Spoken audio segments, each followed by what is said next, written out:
because it's the Texans, the Raiders blowing a 20-0 lead against the Cardinals, up 20, you score 3 more points, you lose in overtime because Hunter Renfrow fumbles twice. You hate to see it.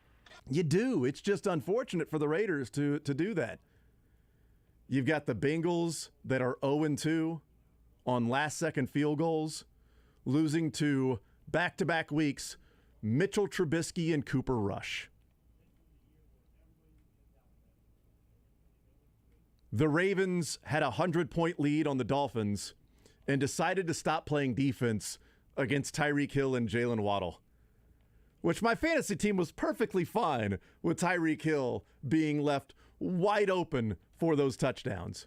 Doesn't make a whole lot of sense because even the first one, he had to stop and wait and then go and get it. And at that point, when he catches it, he's, at the goal line, so it's a touchdown. The other one was just for some reason the cornerback was like, nah, don't feel like it. Tyreek's going right past me.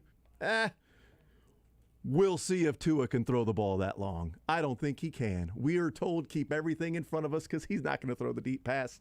And instead, he has 500 yards and 6 touchdowns and did a really phenomenal job on my bench for fantasy football. So there's no way I would have started him over Jalen Hurts. Like, that's absurd.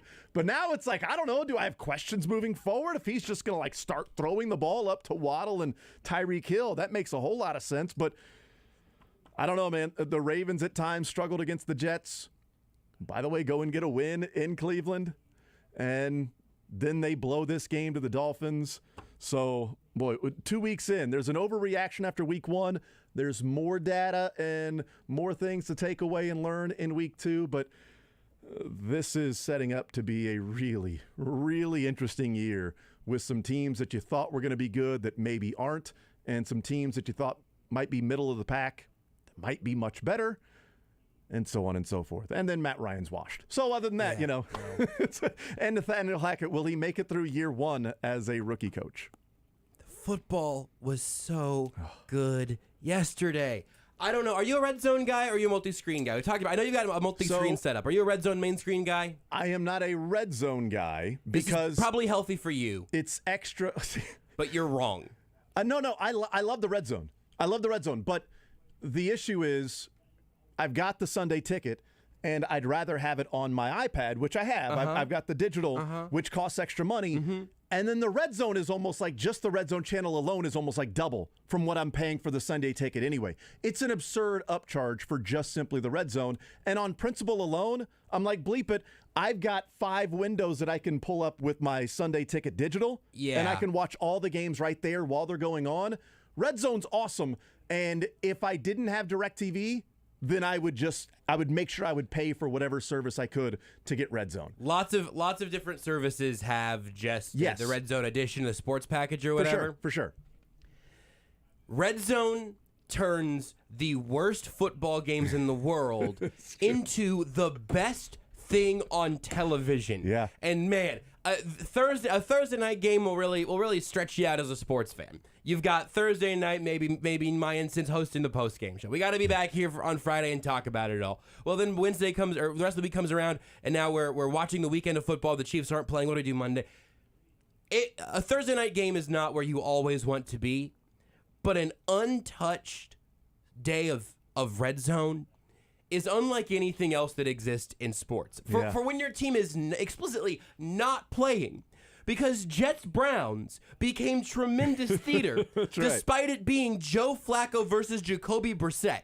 In the first half of the 1 o'clock games, I opened a notes app on my phone to write out what the NFL might look like if we retracted one team from each division. Okay. I was just doing that just for fun. Interesting. Because some of the quarterbacking, Jared Goff versus Carson Wentz, really not where I wanted to be. I was saying that the red zone needed to just sprinkle in some Mahomes Herbert just to remind us that football could be good. I was wrong, because the witching hour came around, and Jameis Winston with broken bones in his back doesn't matter. Tom Brady, broken tablets on the sideline. Great theater. Maybe broken relationship. Very clearly broken with somebody somewhere. I'm not going to say it, but somewhere there's something going on. He's 45. He's got a lot of bleep going on.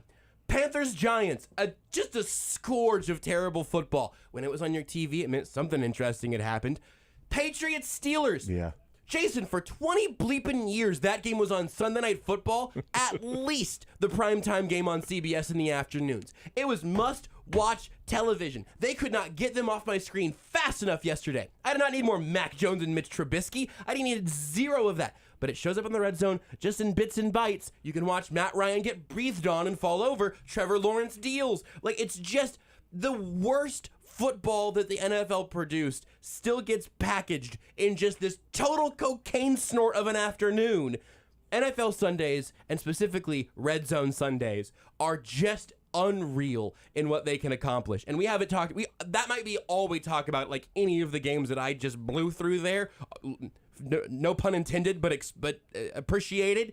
Because it's just sports blow. It's incredible. No, it's unbelievable. And again, I would have just the Red Zone if I didn't have all the other ones, so I can just put it all. I'm watching it all at the same time. And you're right.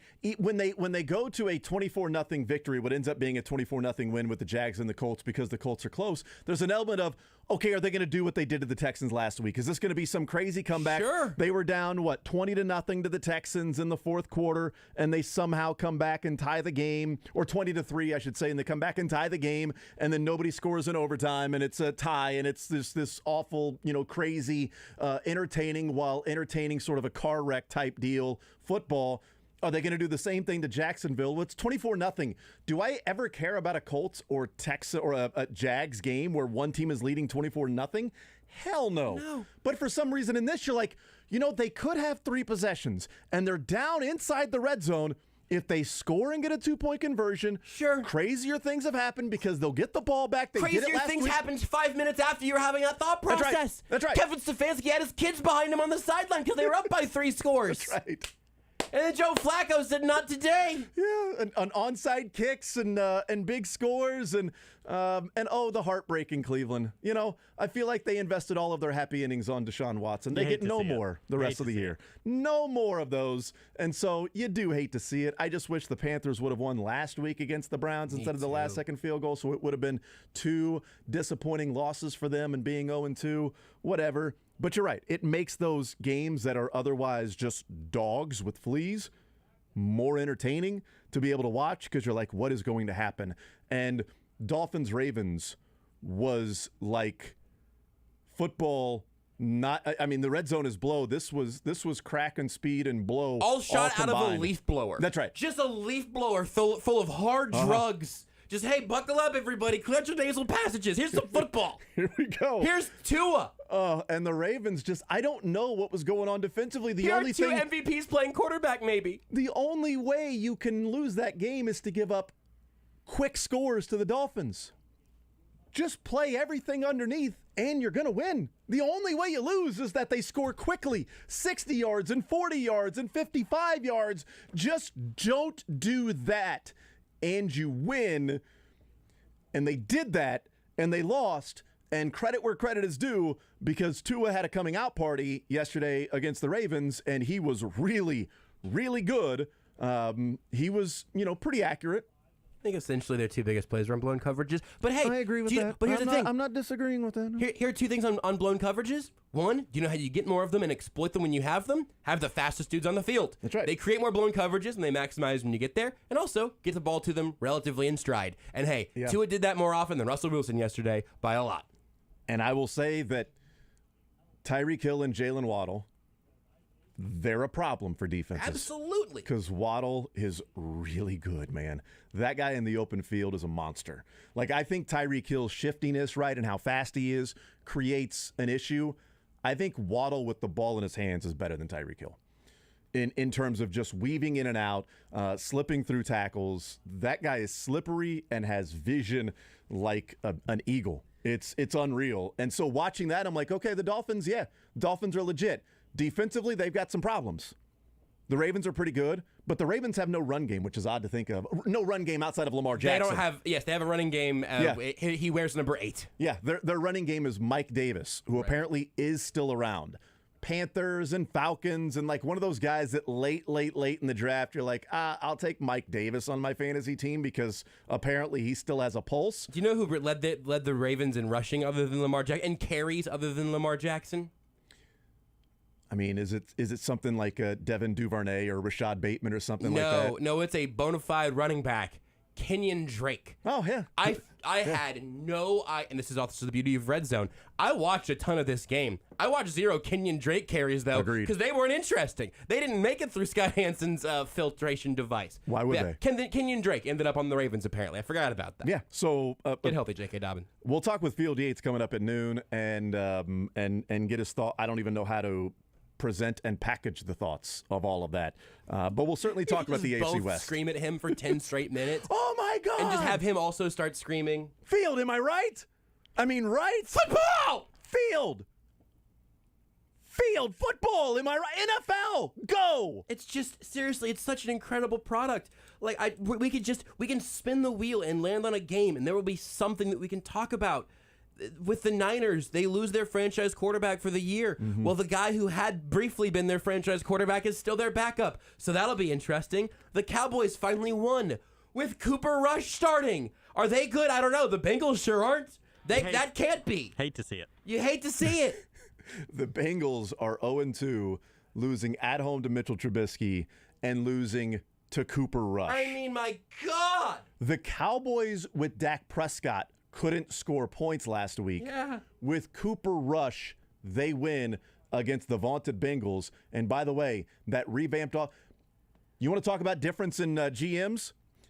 It's one thing to draft Joe Burrow number 1 overall. Okay, great. You got it right in the best quarterback in the draft that year. But credit where credit is due. You could have taken somebody else. You could have not believed in Joe Burrow. I mean, the Bears took Mitchell Trubisky. Okay? Jamar Chase was one of the best wide receiver prospects to come along in a long time. And they drafted him in the top 5. Good call. Works out well. But when Brett Veach is drafting at the end of the first round and has to rebuild an offensive line that was just ravaged by injuries and age and has one offseason to do it with free agent trades and draft picks, and it looks like this, where the Bengals' number 1 priority this offseason was they had to revamp their offensive line, and they can't protect Joe Burrow at all.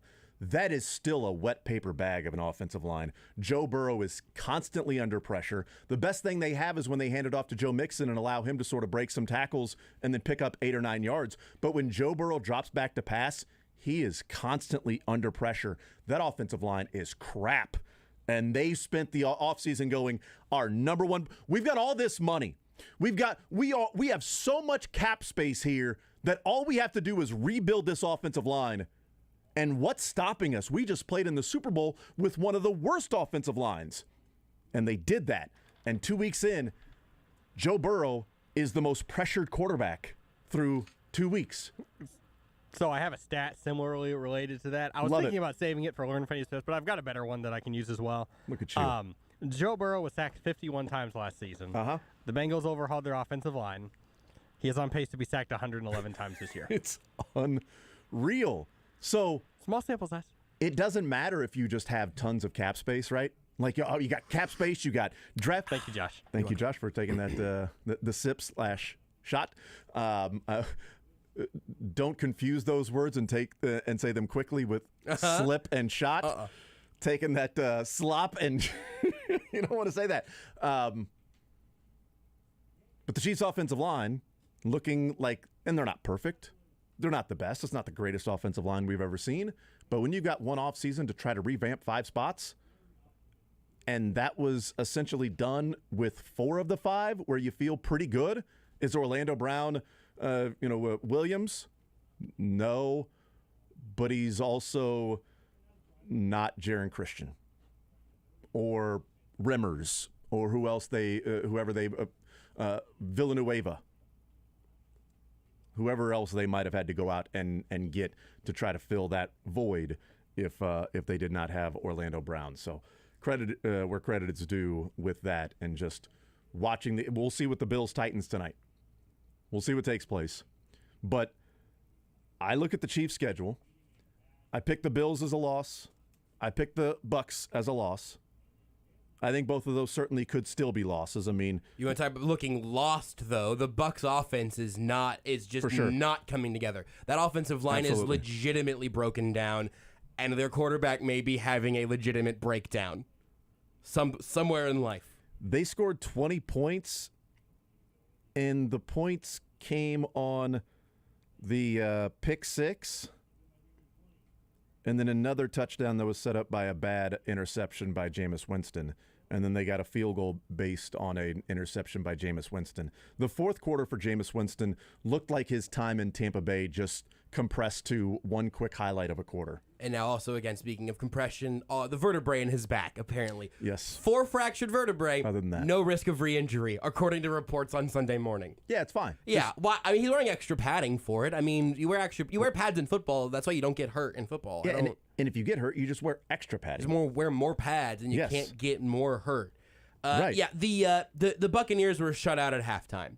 They had 3 points at the end of the third quarter. As you said, you have one long drive, one 80-yard touchdown drive, and then the pick six. This offense was really responsible for 10 points in that game. Yeah. In a game that they won 20-10 against the Saints team that I don't have a ton of respect for. This came up on Sunday Sound Off last night. I wanted to make it a portmanteau, and I couldn't. On Sundoff last night, and we all went around for when's the Chiefs' first loss. And I think look, man, the Bucs are gonna have the storylines, and it'll be interesting. They get it at home, Sunday Night Football. It might be a fun game, but to pick the Buccaneers right now would be indicative of maybe not having watched them very closely so far this year. All I have to do is breathe on Matt Ryan. That game's not a problem.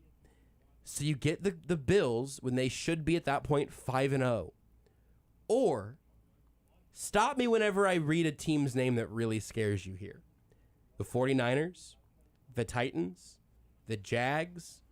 Now all of a sudden we are in late November at the Chargers. I don't know. I'm terrified of the Jags. You see what they did yesterday? I kind of like the Jags. I wish I had the guts to just pick them in the division when I wanted to. It's a good point. The 49ers because it's on the road. That is a losable game. Losable game, yeah. But find me a game on this list where you think, they probably won't be favored. And at L.A., I could see it. Maybe Buffalo and then November 20th in L.A. I can and see that's them, it. You're either talking about a 5-0 team, or if they get to Chicago, if they get to L.A., that's the 10th game of the year. This team could be 9-0 before you get the next really scary test. Even go beyond that. I absolutely think they could lose to Buffalo at home. Yeah. The Niners on the road is totally one of those games that they quote-unquote shouldn't lose but could. But then it's the Bengals. They're a lot less scary.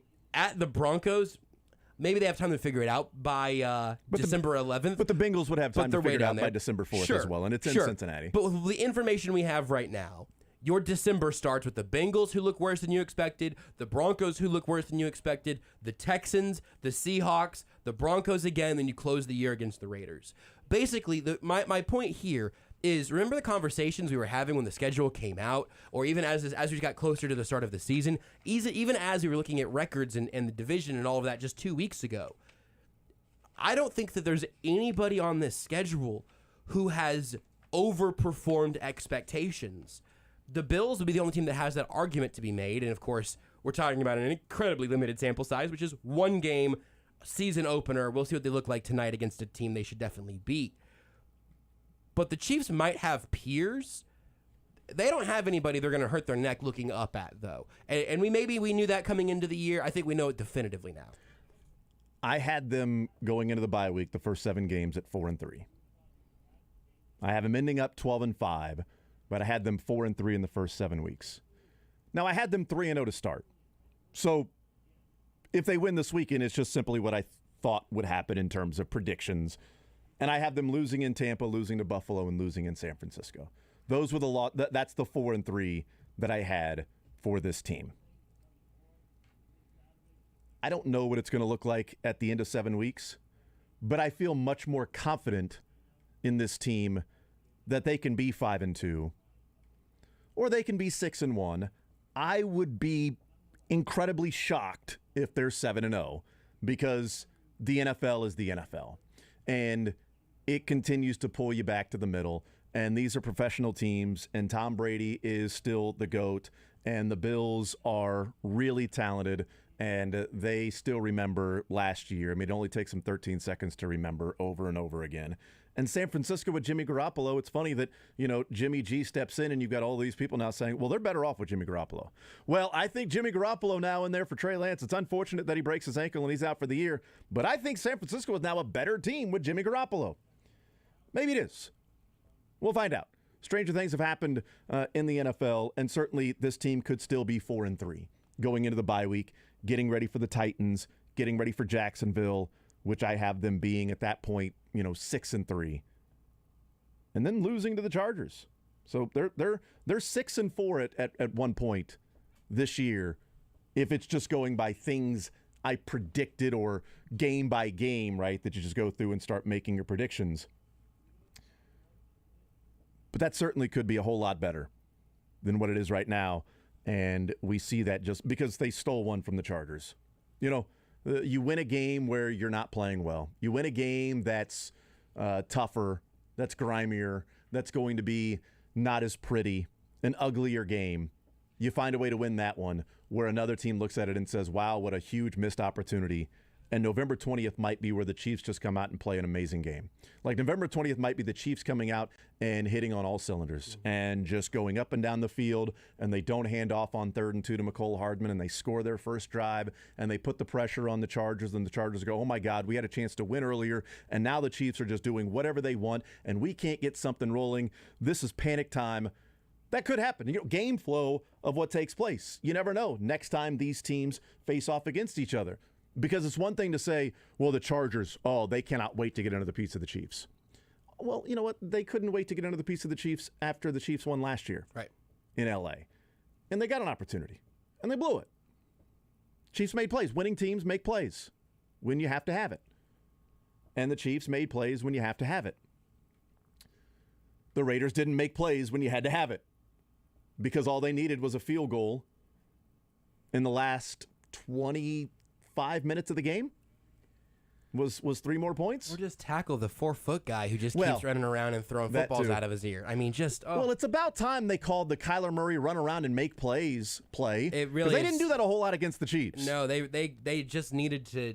I know Dante Hall might need to sign off on this. I would love to start calling Kyler Murray the human joystick. He's earned it in every possible way, on the field, off the field. He's clearly committed to that bit. I would like to make that translation if possible. I don't know if 82 wants to call in and give us the all clear, but I think I actually have. Because you have Dante Hall's phone number. I think I have Dante Hall's phone number. Just text him. I should have just texted him. Also, I was going to say there was a comment that I saw on Twitter. Somebody said that that Kyler Murray. Tyreek this, Tyreek that. I know, that Kyler Murray running around was like a toddler who had stolen his parents' phone and was trying to get away. Yeah, that's how he moves. Yeah. Brilliant. Yes. Brilliant. He moves like a toddler that just learned how to use his running legs. Yeah, like you guys would know.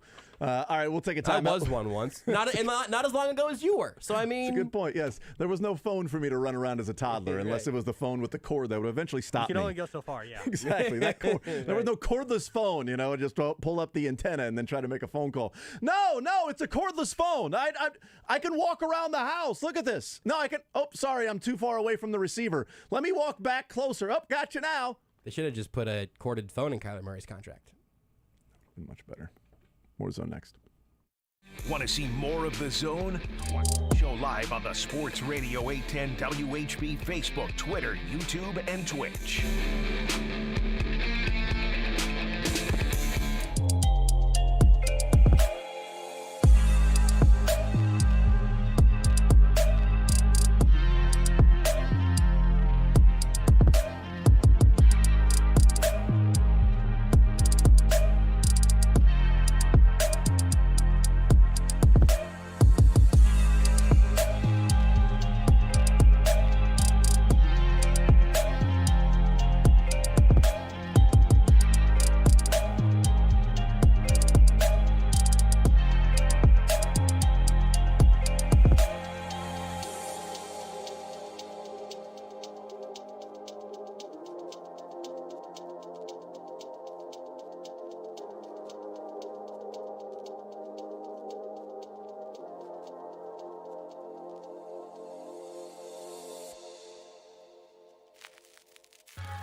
The Zone with Jason Anderson. That was the winning margin. And it turned out to be whether it was the Hold on.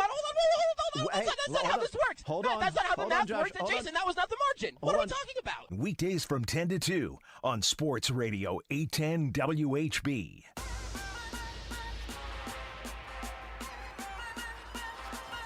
All right, we continue rolling along right here on Sports Radio 810 WHB. Couple of games coming up tonight.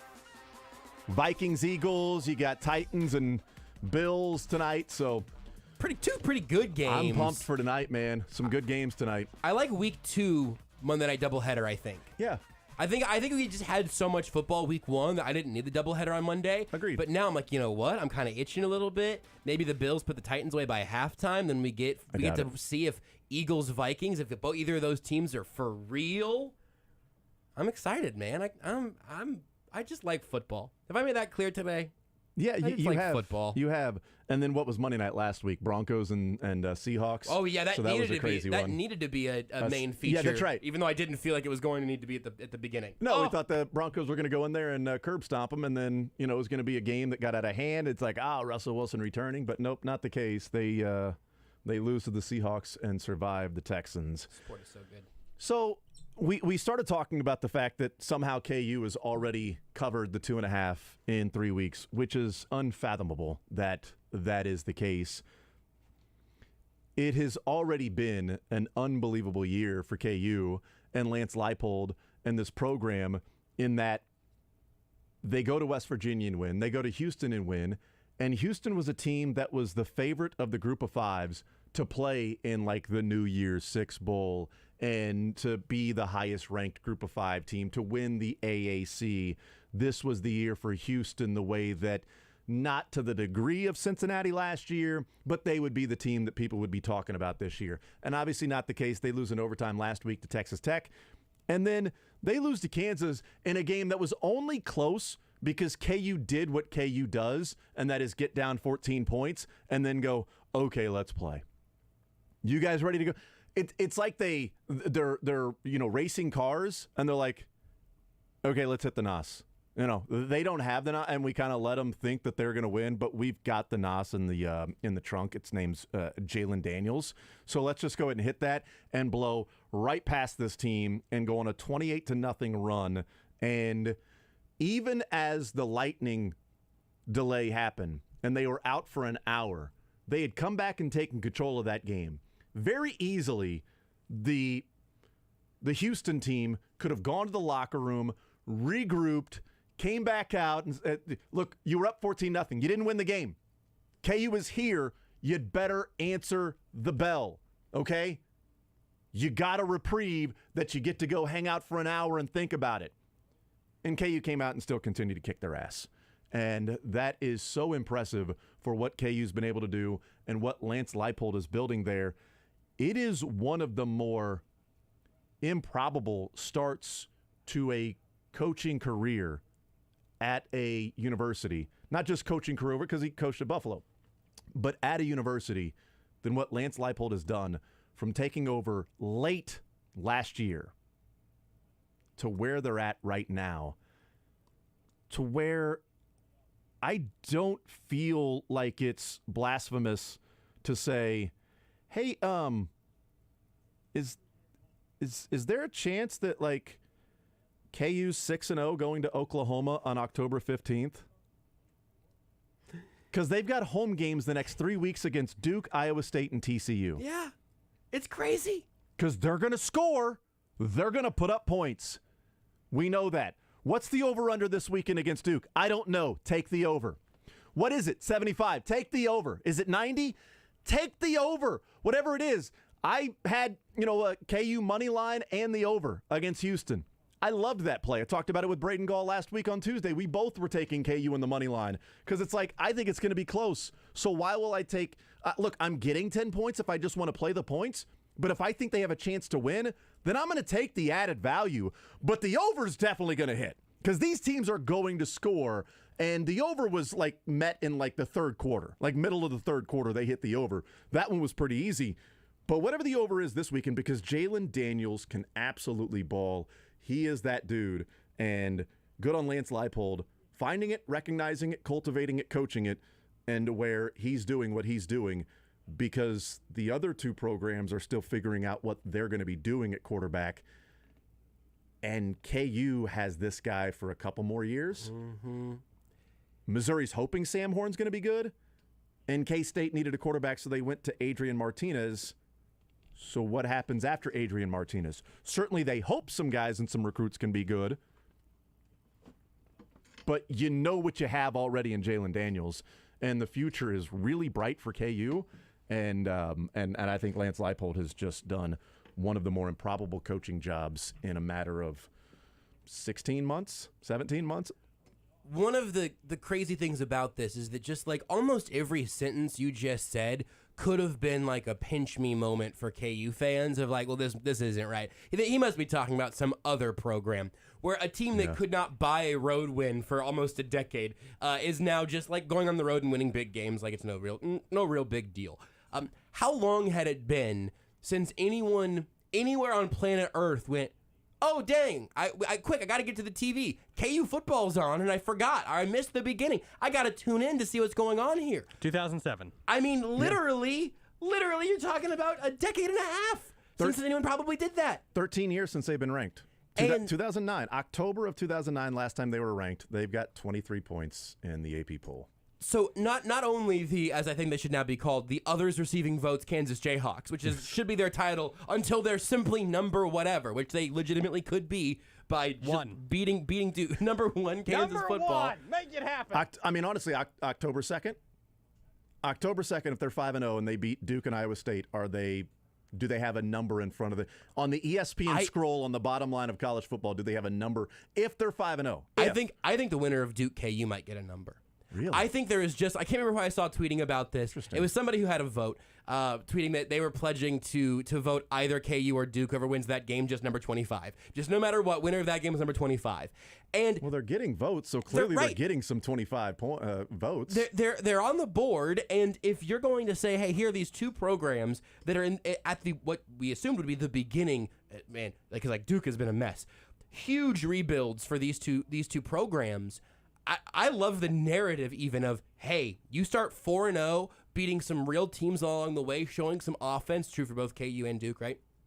If you start 4-0 and you take down one of the other sort of Cinderellas, for lack of a better word, then you should end up being ranked at the end of it. I don't think that's unreasonable, especially if KU goes out there and just blows the doors off. If they're then 5-0, then yeah, I think at that point they deserve to be. But the biggest thing is just that, like, we're talking about KU football not only as not a punchline. Like, I think Lance Leipold very early on began transitioning KU out of punchline territory. Mm-hmm. But now Jalen Daniels is taking them into actual contender / a fun football watching experience. Kansas football is must watch. This is more of a Beards connection, I guess. But KU football is a league pass team. Where in the NBA, you have your league pass teams, or if you can watch anybody, their teams you'll just go watch if they're fun. Mm-hmm. They might not be the best team in basketball, but if they play the game in a beautiful, interesting way, you'll watch them. KU is going to become that for some SEC fans that eventually say, you know what, I'll see what else is going on. Oh boy, KU scored 40 again, and it's only the third quarter. Let's see what they can do in the fourth. And that alone, I know it's kind of a moral victory thing for a team that actually has real victories right now, but man, what a turnaround. And just a thrilling one that feels sustainable because you have the head coach and the quarterback. The over is 64, Woo! And I'll take the over. Yeah. I mean, again, Duke put up 31 points on Northwestern. Yep. So Duke can score. Yep.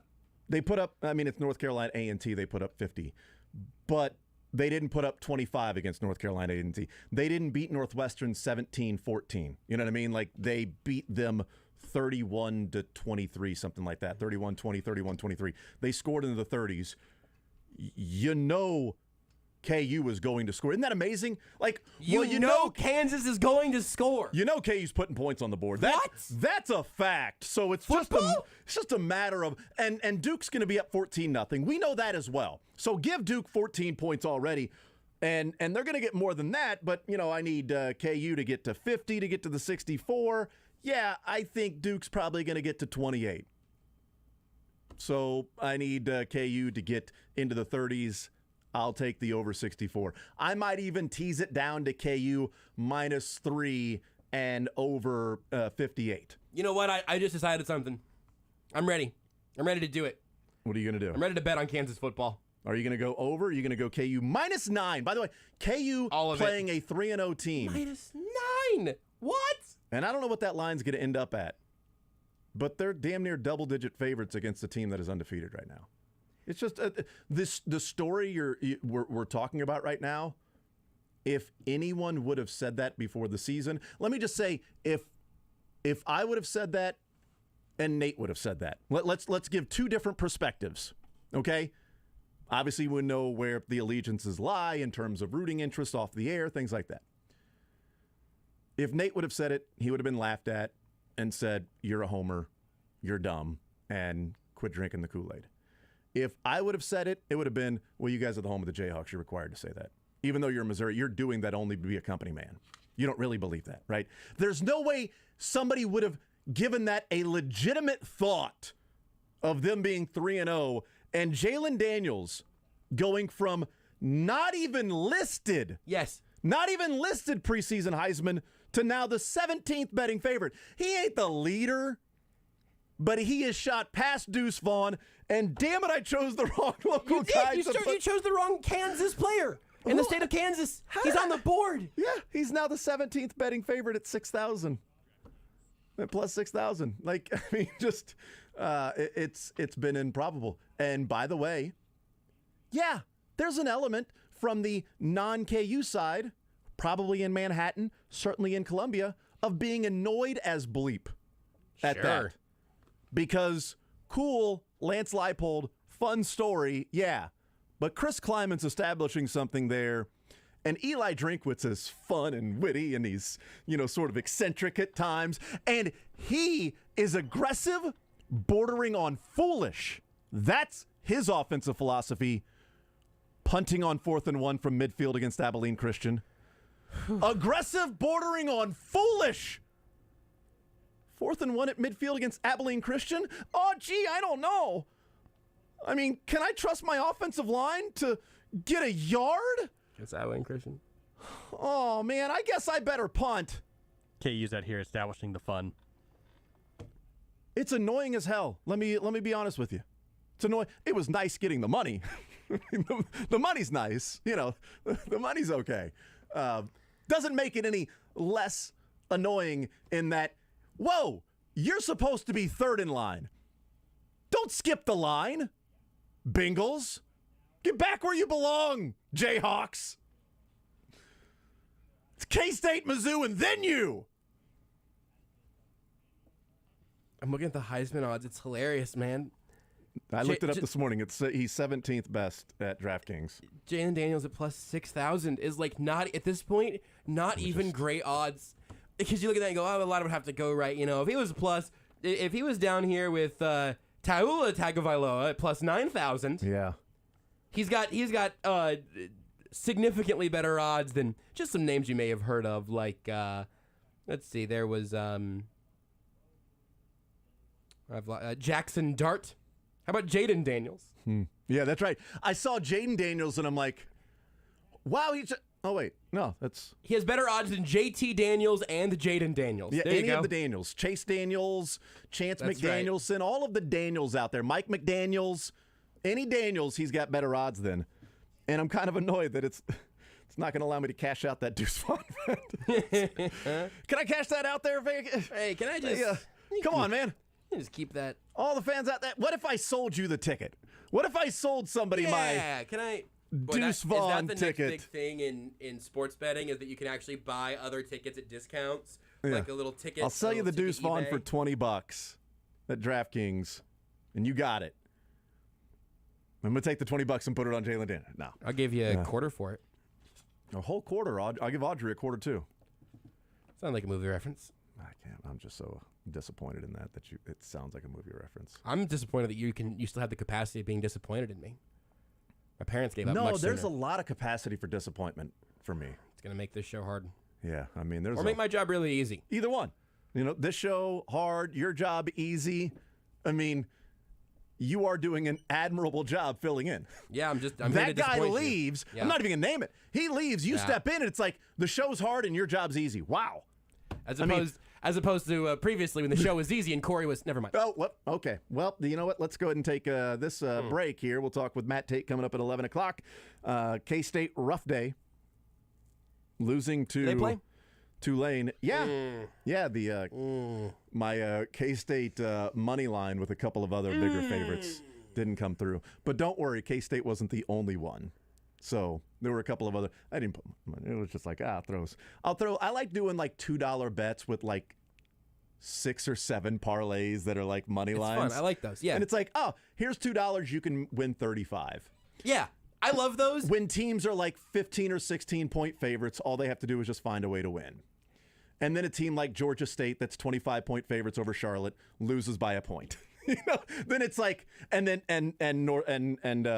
K-State loses, and Northwestern loses, and it's like, how did like 3 of the 7 that were like double-digit multi-touchdown favorites lose outright? You walk the tightrope all the way through Saturday. You get to Sunday, and your day is ruined within 30. By 12:30, you have mother f the bleep out of Matt Ryan because you hit the bet the house button on the Indianapolis Colts. Is there a bet the house on DraftKings? It's a bad one. It's a bad button. Don't hit that button. No, I'm like never for Matt Ryan. I put way more money on KU in the over and the money line, but just having some fun with like K-State and some other money lines that are bigger favorites. So it didn't really cost me, but it certainly cost K-State in a rough day offensively against Tulane.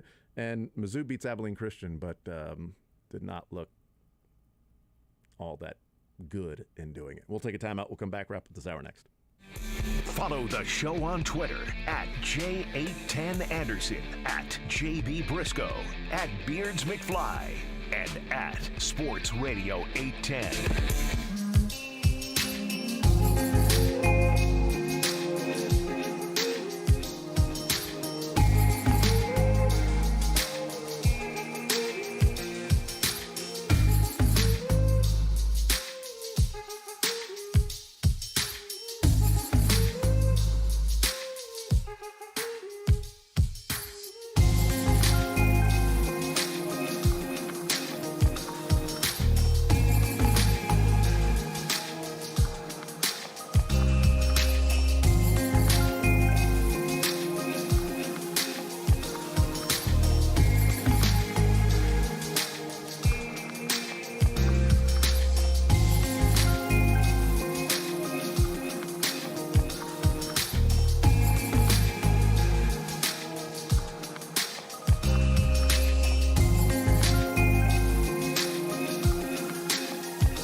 The Zone with Jason Anderson. I'm just being a smartass. Weekdays from 10 to 2 on Sports Radio 810 WHB.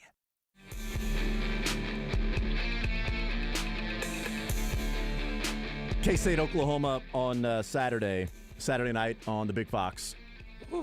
13-point dogs. And somehow Mizzou heading to Auburn against maybe the least talented Auburn team that I've seen in a long time. And there's still a touchdown dog to that Auburn team. That lost by 4 touchdowns to Penn State and was up by 4 in the fourth quarter against San Jose State the week before. And that's a San Jose State team that beat Portland State by 4 points. Auburn is just not good, and yet they're still getting a touchdown. That's an indictment on that. Matt Tait coming up next.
in the Zone with Jason Anderson Tell Jason that he's ducking me. on Sports Radio 810 WHB.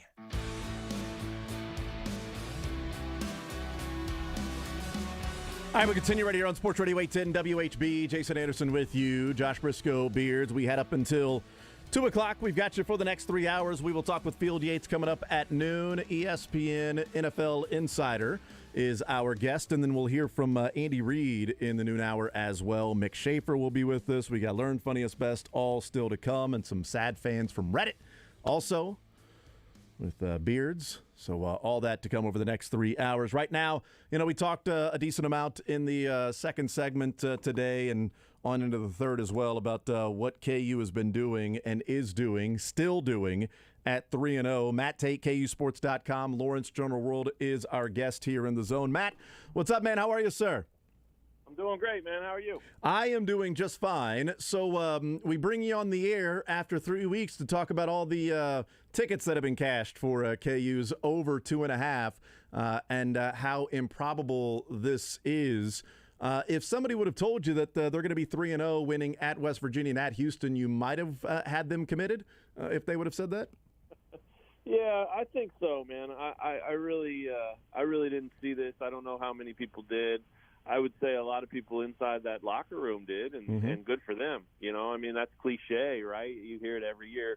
The only guys that believe in us are us, and that kind of crap. But these guys really did. I think they believed this was possible, and good for them. I didn't see the Houston win. I thought the West Virginia game was a game they could compete in and maybe be in, but being on the road, a conference game in week 2, I thought it was too early for them to be ready to win a game like that. But I was wrong. I'm happy to admit that. I can take it, and, we'll see how wrong I was because I had them at 2-3 wins for the entire season, and every week that they find a way to put another win on the board just makes me look like a bigger fool. But it's not about me, and I don't care. I can admit that I was wrong, and I'll be dead honest with you. I'm glad I was wrong because I've covered a lot of bad Kansas football, and it's a lot more fun to do this.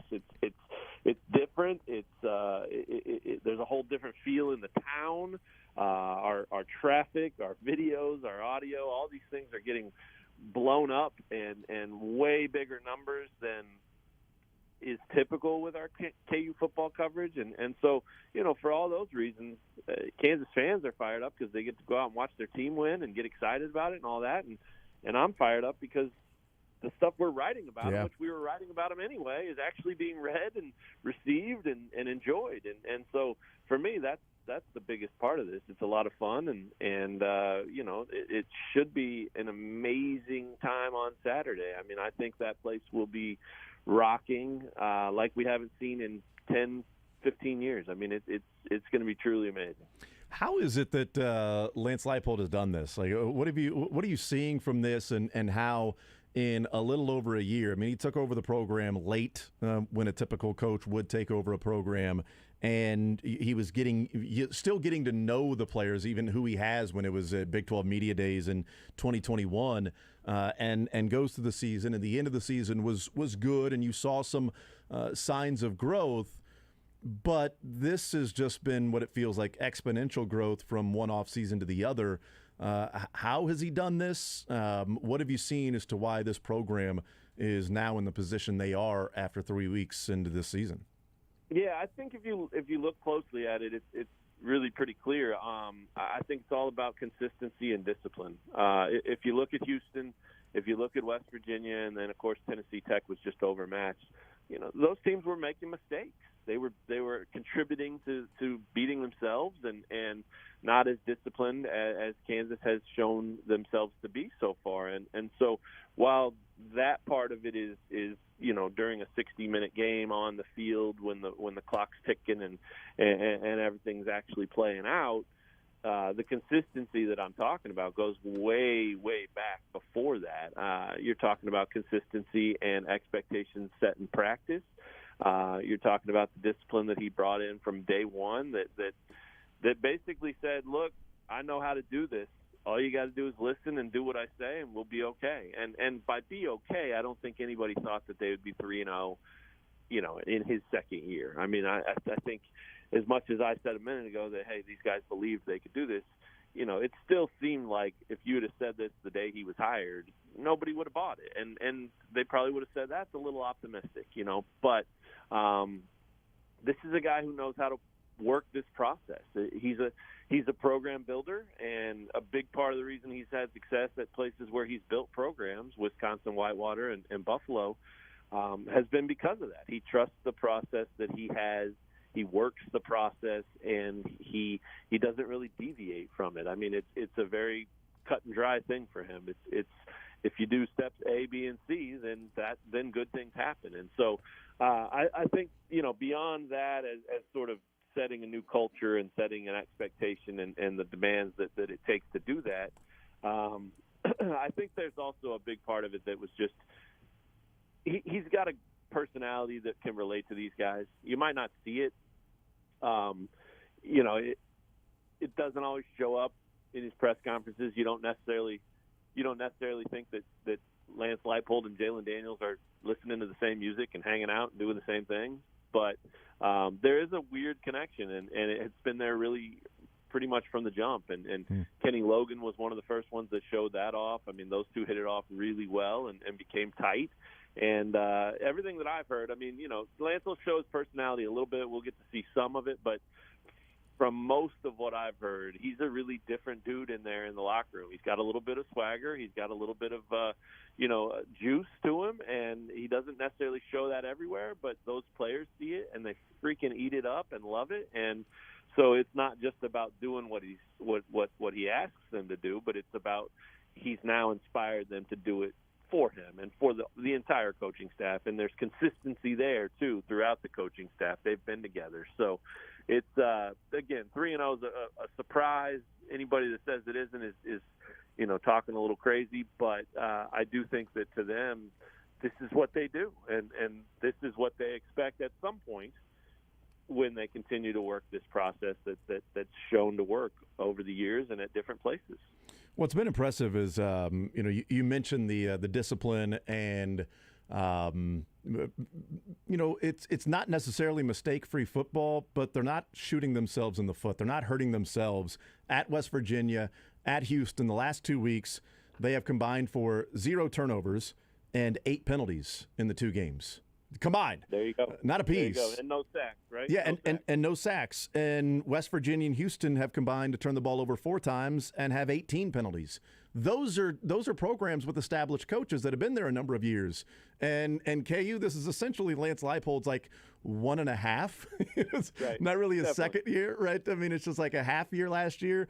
And his teams were the more disciplined teams, the more the better coached teams, it seemed like, in those contests where they weren't making the mistakes that hurt you, that stop a drive, that give momentum and shorter fields to the other team. They were the ones taking advantage of it. And that's not something you typically see this early on with a bunch of players that, let's be honest, haven't really had that feel of success and the knowing that it could happen. Not just believing it could happen, right? Like knowing you could go out there and win the game to see it and experience that this team hasn't really been that outside of Texas last year, yet they're playing like a really well-coached, disciplined team that's veteran and been together for a number of years. Yeah, their offensive coordinator, Andy Kotelnicki, talked about it a lot last year, and one of their big emphasis last year was trying to create a situation where they eliminate bad football. That was sort of their buzz all last year was let's eliminate bad football. And they didn't do it. I mean, they did at times, but they still had some moments where they played bad football. They hurt themselves with turnovers and penalties and things of that nature. But I think it's important to look back at that because when that was the emphasis last year, and it really was drilled into their heads that this is what we're here for. We're not here to win 6 games. We're not here to win 10 games. We're not here to win 3 games. We are here to set the foundation of let's just eliminate bad football and then we build from there. When that was drilled into your head for a year, that becomes your culture. That becomes your baseline. That becomes your foundation, and that becomes what you expect. And so when I asked him a little bit in the preseason camp in August about that same philosophy, you know, hey, is that still there? Where do you take it? You know, he said, well, of course, you know, that's number one, not ever going to be anything we want to get rid of. We always want to eliminate bad football. He said, but now that we've done that a little bit, we've got a little bit of a background of that culture as part of our program, now we can move forward and actually do something with it. And so from here it becomes about, well, let's maximize this, or let's play good football, or let's do that in this area or that area. And so I think it's sort of incremental, and I think it's a very simple way of looking at things.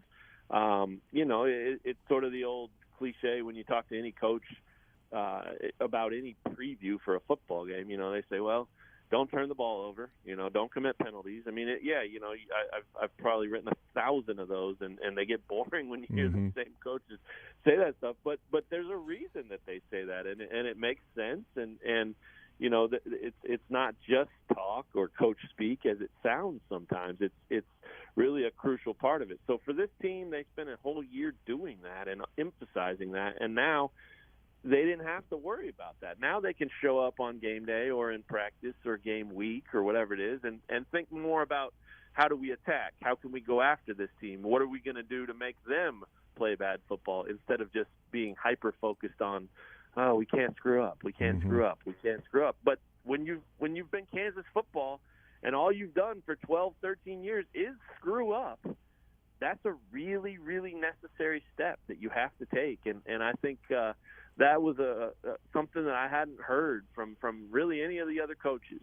Maybe from week to week they'd say it or whatever, but it was never like a philosophy. And I think part of that was because it was so simple. You know, everybody wants to make this more complicated than it is. But Leipold and Kotelnicki and Brian Borland, the defensive coordinator, they came in again as a group that had been together a long time and said, this is how we do it. So we're going to start here. And it worked, you know. I mean, it gave those kids some confidence, and it gave those kids something to focus on that was a little bit attainable, and then, you know, you reap the benefits of that too. If you can start eliminating the bad football and then start making others play bad football, it just fuels itself, I think. And so I think, you know, in addition to that foundation and all that stuff I've talked about, I think the other big thing about this start, for me anyway, has been just the confidence this team has. I mean, it comes from Jalen Daniels, it comes from Lance Leipold, it comes from his coaching staff, but this is such a confident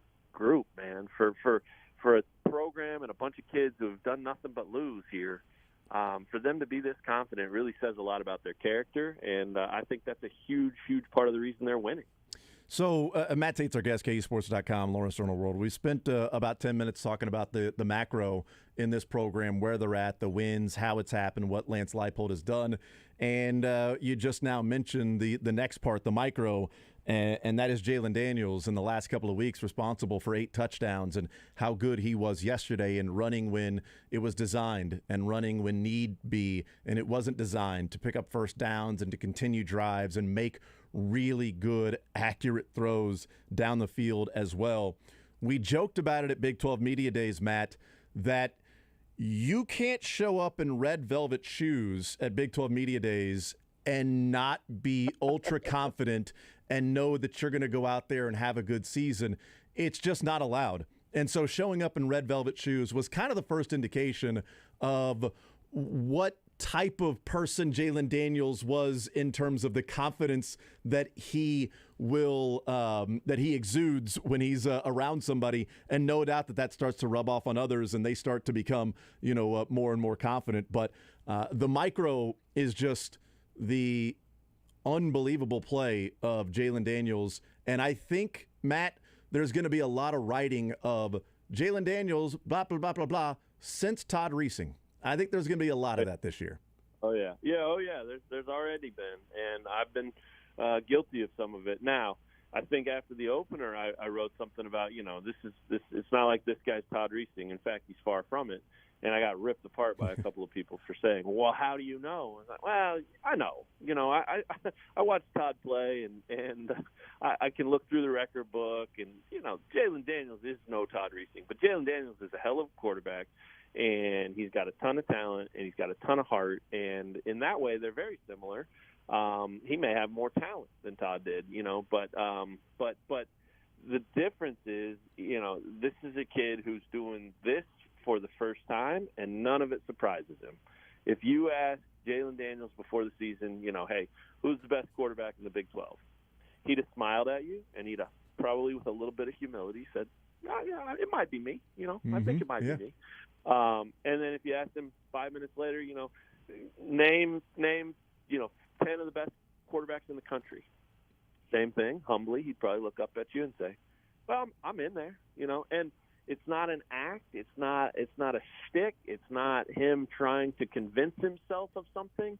It's just the way the kid's wired. And I can tell you an example of that is it must have been May or June, right before his freshman season when he came to Kansas. Now, he was 17 when he got here. And the first game he started, he was still 17 years old and took a beating and kept getting up and clapping and smiling and clapping and smiling no matter how hard he got hit.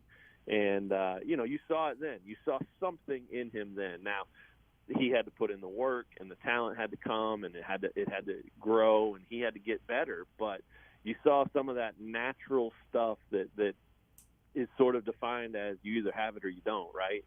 And he showed it right away that he had it. And I'll never forget talking to him on the phone. He was back in California before he even came to Lawrence and just did a quick update on him or whatever. And, I got off the phone thinking I just talked to a 25-year-old grown man.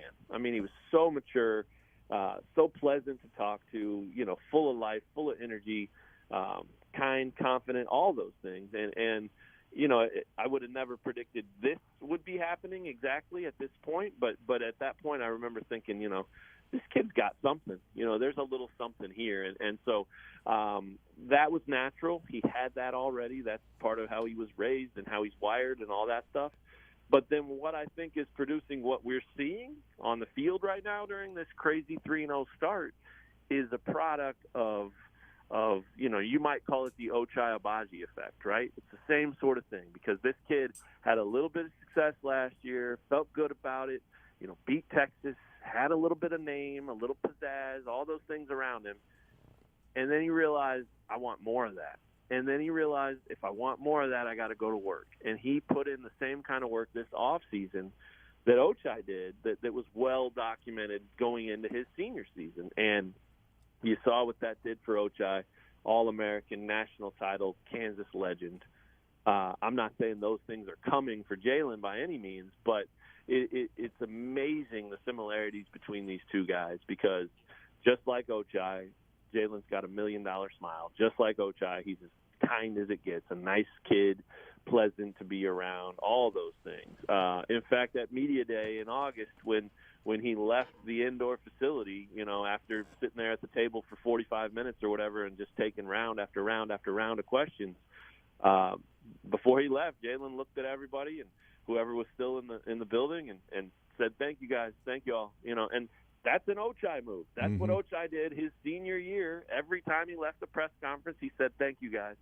So I don't love doing the KU football, KU basketball cross comparisons because I sometimes think they come across a little hollow and maybe, people start thinking you're reaching or maybe even, setting things too high, right? Like Kansas football isn't Kansas basketball. We're not there yet.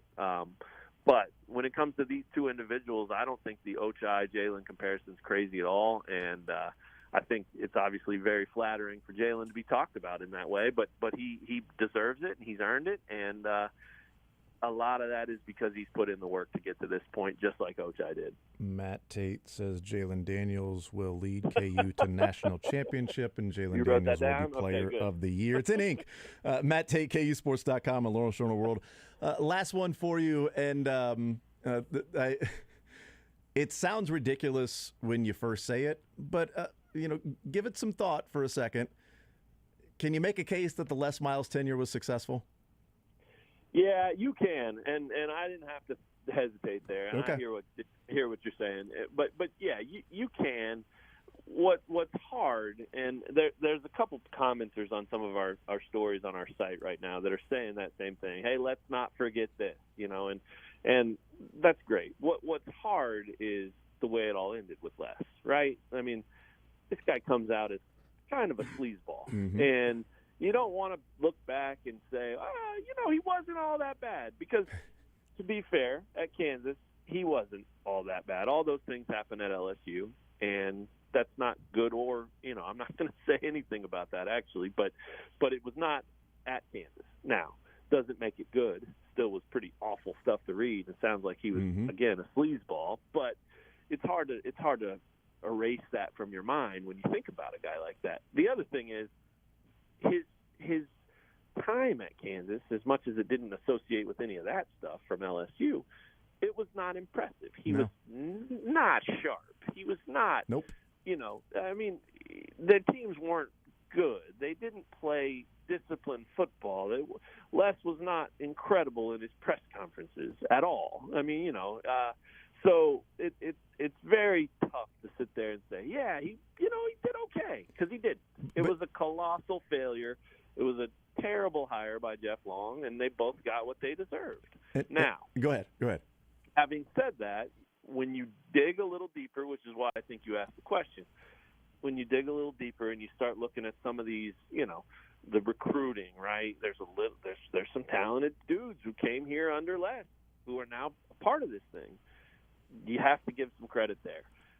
Beyond that, I think one of the biggest things that made this possible and made this Lance Leipold experiment something that could actually work was the fact that Jeff Long and the administration and Les Miles and his people and all of that understood something very important that needed to happen at Kansas if they wanted to be a university that looked as if it took football serious, and that was resources. They added staff members, they added positions, they threw resources at the thing like had never been thrown at the thing, and they need to do more still. But they did enough to where when Lance Leipold applied for the job and really put it under a microscope to see if this is somewhere he wanted to be, he saw enough there to say, yeah, I could see myself doing okay there. And for that, you got to give both of those guys and other people credit, because prior to Les arriving here, it was not that way. And so I don't know that I want to sit here and say, yeah, Les Miles, it wasn't all that bad, because he was very unimpressive.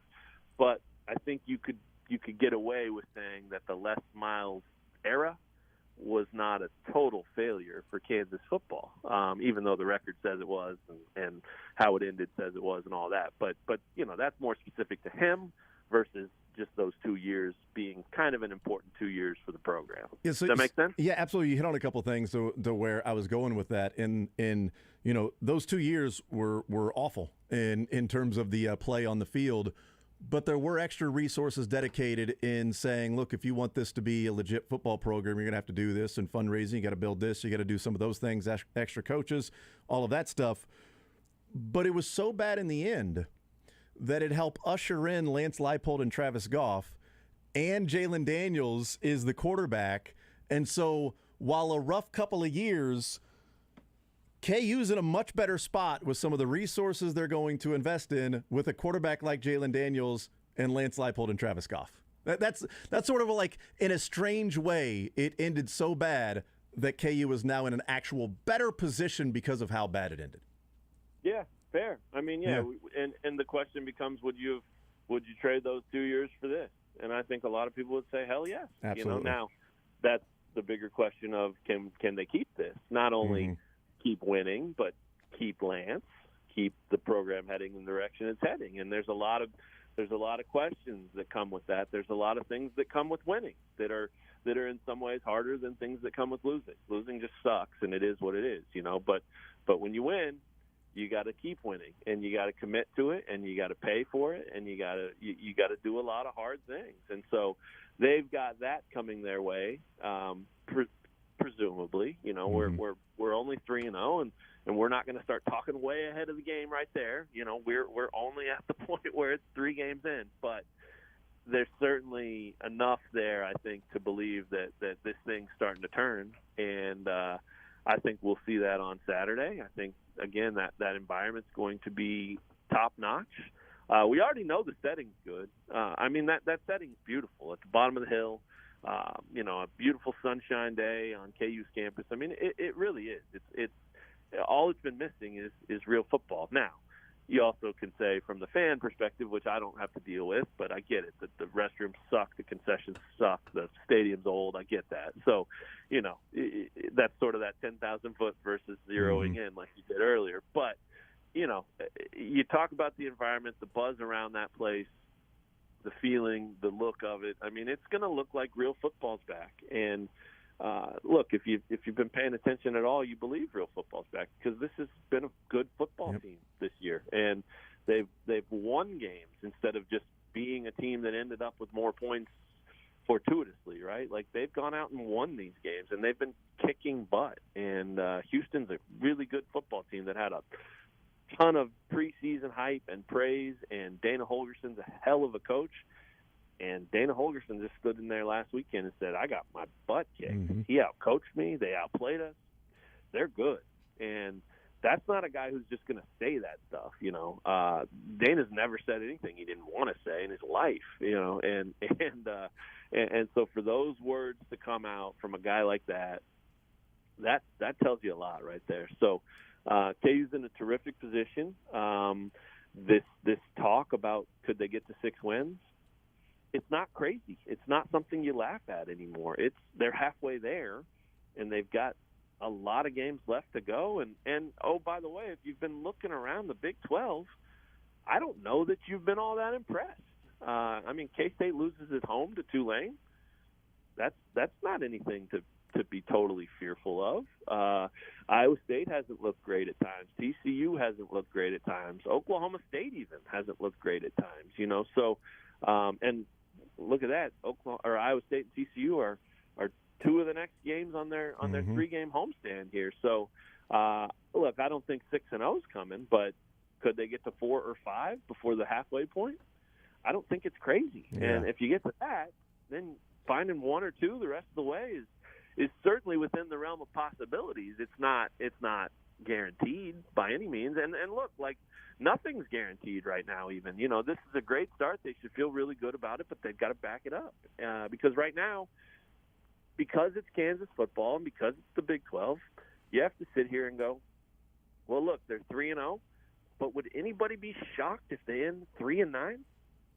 I mean, at this point, I think people probably would be shocked, but I don't know that you could say that that's totally off the table. Duke's undefeated and good, and then you've got nothing but Big 12 games. So I don't think that's coming, but it's something that maybe, as everybody's sort of in this euphoric state and trying to make sense of it all and enjoy it all at the same time, it's something that maybe the perspective's good to remember that they could just as easily flip this thing and go the other direction because the schedule's tough.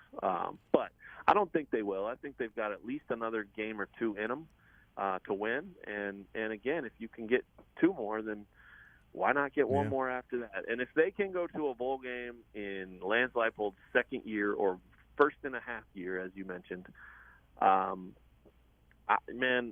don't know. I think the extension that he got before the season started, the contract that they signed him to when they signed him, I think all that gets torn up and you start over and you give him a much bigger deal. You give him as many years as he wants, and you say, you're our guy. And then you put in a massive buyout clause that says you can't go anywhere. We'll pay the hell out of you, and we'll love having you here. But if you try to leave, you're going to owe us. Because right now, $5 million is a lot of money, but it's not impossible to get out of that. But if you put 20, now who knows if people sign it? We're getting way ahead of ourselves there. But I do think if this thing goes the way it could go based on this start, I do think it's very much within the realm of possibilities that A, they could get to a bowl game, and B, that if they do that or even get close, that they may just tear up the contract and build a completely brand new one and really commit to him so that they don't have to go through every week of every year moving forward worrying about someone in the Big Ten or SEC coming and stealing their coach. They found a good one. they need to find a way to keep him, and they should feel really good about finding him because Travis Goff made one heck of a hire. Yep, absolutely. Matt Tait, KUSports.com, Lawrence Turner World. We'll see what happens this weekend, man. 3-0 and almost double-digit favorites against another 3-0 team, so who would have thunk it? Matt Tait, appreciate it as always, brother. Enjoy the football. We'll catch up soon. Sounds great, man. Good catching up. Thanks for having me. Absolutely. There's Matt Tait joining us here on Sports Radio 810 WHB. We'll talk with Field Yates coming up at noon. Hear from Andy Reid coming up in the noon hour as well. More Zone rolling along next. Take the show with you by listening live on 810WHB.com, in the 810 mobile app, or by subscribing to The Zone wherever you get your podcasts.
The Zone with Jason Anderson. I do want to weigh in on this, too, as all joking aside. Those were jokes. Didn't result in laughs, but it was an attempt. Weekdays from 10 to 2 on Sports Radio 810 WHB.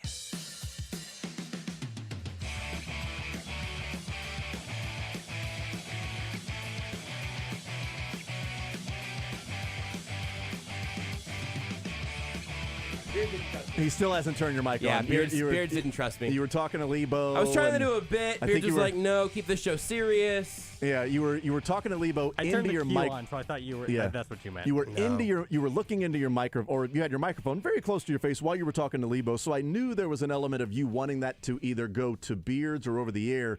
But Beards was just like, nah, I'm not doing it, man. Until you stop talking to Lebo, I am not going to turn your microphone on. I turned on the cue. That was my bad. My bad, What? Josh. Look, I'm it's sorry. That's all fine. man. It's fine. What did he It's What did he all right. say? What did he say, Beards? Can you? He's just like, hey, Lebo, we're doing a radio show. Get out. Okay, that was a good. You know what? That sounded just like him. That's basically He what was I was also doing. more profane. I had to edit it for radio. Yeah, Makes sense, yeah, yeah. which is crazy because I did want you to. I want to be on air, but I was being absolutely That's a good thing I didn't do that. unsalvageably Yeah. crude. That sounded just like him too. That was what's crazy. Yeah. Is like, was that? is that Bill Shakespeare over there, Dad? Actually, we encourage his writing. Beards, you got that one? Nope. Okay, all right. It's a van down by the river. Oh yeah, all right. I've seen that. Dad, I wish you would just shut your yapper. See that I would have gotten in context clues. Yeah. Well, that's what prompted the Dad, I wish you would shut your yapper. Well, actually, we encourage his writing. I love John Candy. And Dana Carvey there. That was John another one of Candy those and that Dana Carvey was Yeah. Jim Incredible. Belushi, Dana Carvey Jim was Belushi's so good. Oh, so good. And Adam Sandler as the dad. Oh, brilliant. Brilliant. Tina Fey is the mom. Yeah. I mean, just Incredible. cannot get any better than that. Do you think Will Ferrell ever did really live in a van down by the river? Or was that just a character he was playing? He might have. I'm not sure. So I asked Matt Tait the question, and it seems dumb when you ask it because it was so bad and it was embarrassing. With where KU's program is right now, the totality, the entirety of the tenure of Les Miles, can you say in an odd, strange twist and turn, and maybe you need to play some mental gymnastics, was it kind of a positive with Les Miles' tenure in those 2 years? Do I get to answer this time? Yes. No. No. No. Did you hear my thought Yeah, process yeah, though? As no, to why? I- I'm not saying I it's do. yes, but if you hire Les Miles and you go, look, the next 2 years are not going to be fun. He's going to be just boobery at the podium, and he's going to have to read off numbers of his own team.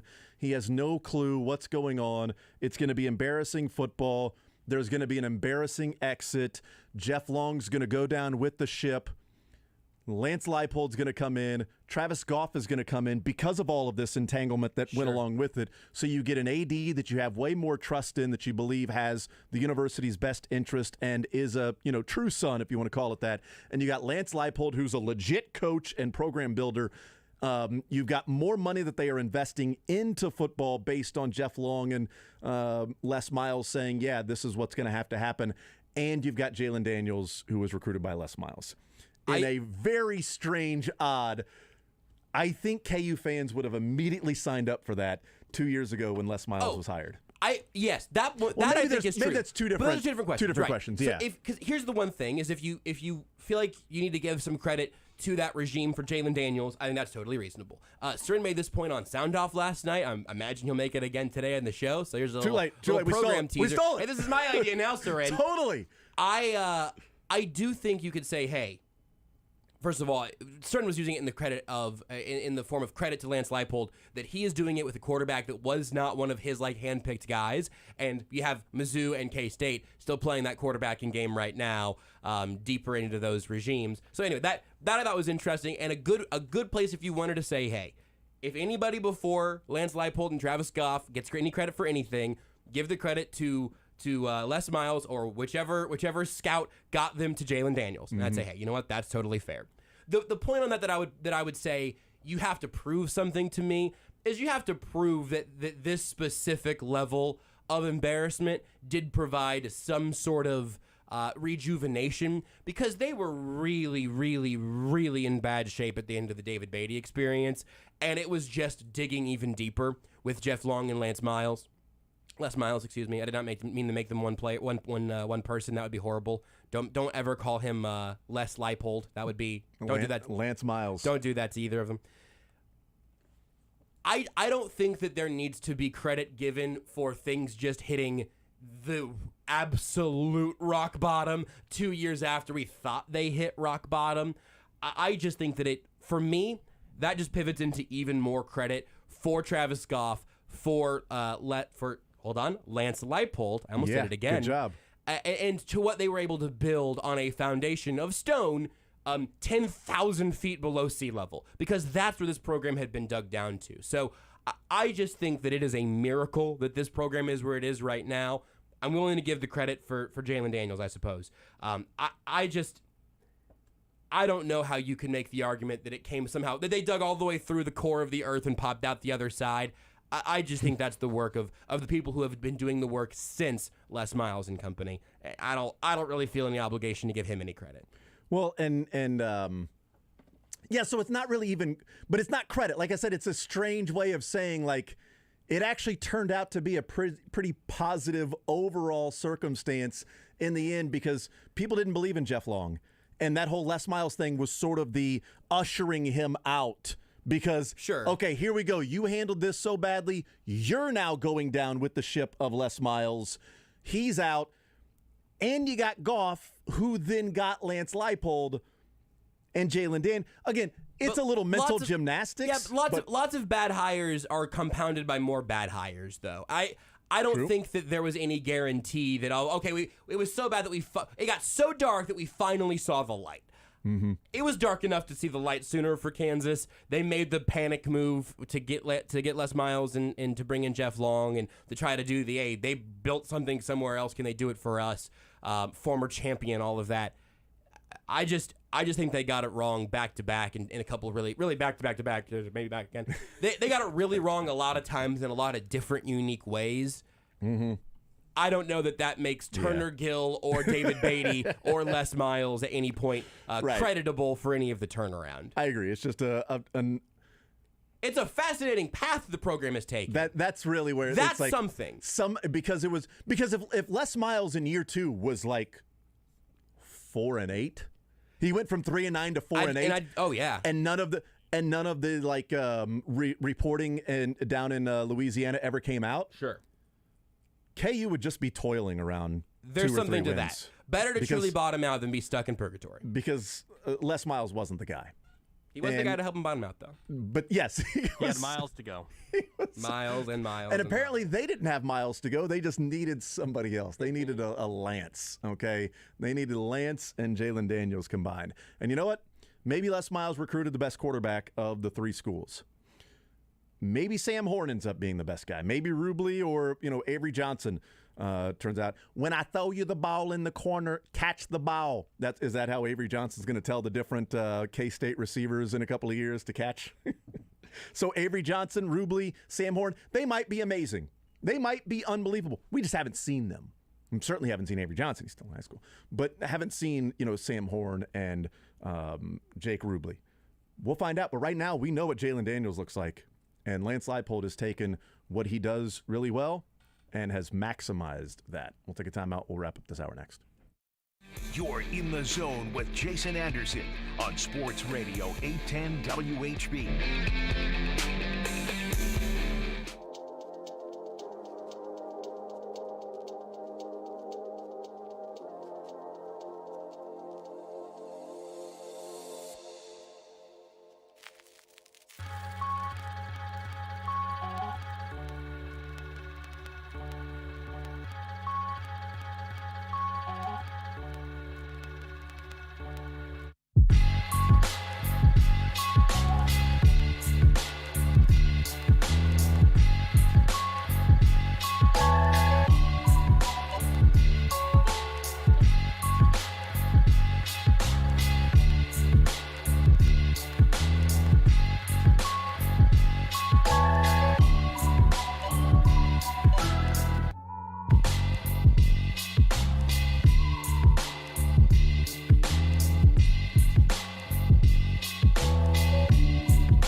The Zone with Jason Anderson. That's a secret to life. That's what I've always said, is always talk behind someone's back, never actually approach them and get to the heart of the issue. Weekdays from 10 to 2 on Sports Radio 810 WHB.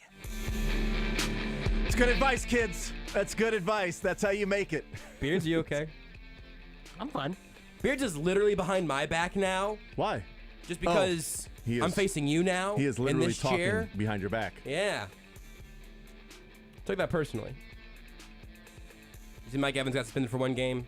Yeah, I should point that out. Mike Evans, a 1-game suspension Also, for the altercation in the Saints game. old friend alert, potentially on your TV this evening, playing wide receiver for the Tennessee Titans on the active roster, Josh Gordon.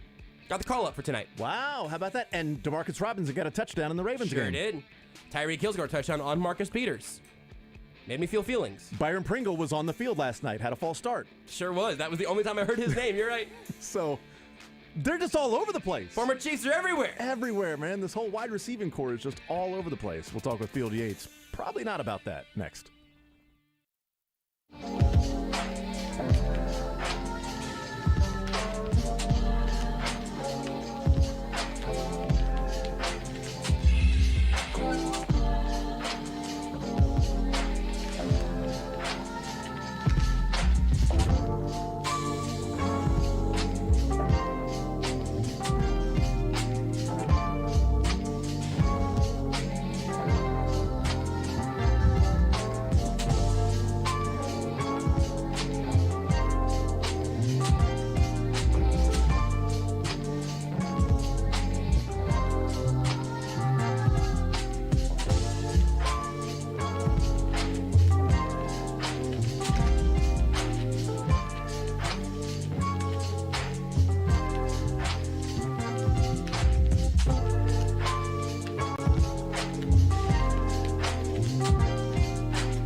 The Zone with Jason Anderson. I am incapable of not being annoying. I've tried it. That's true. Weekdays from 10 to 2 on Sports Radio 810 WHB.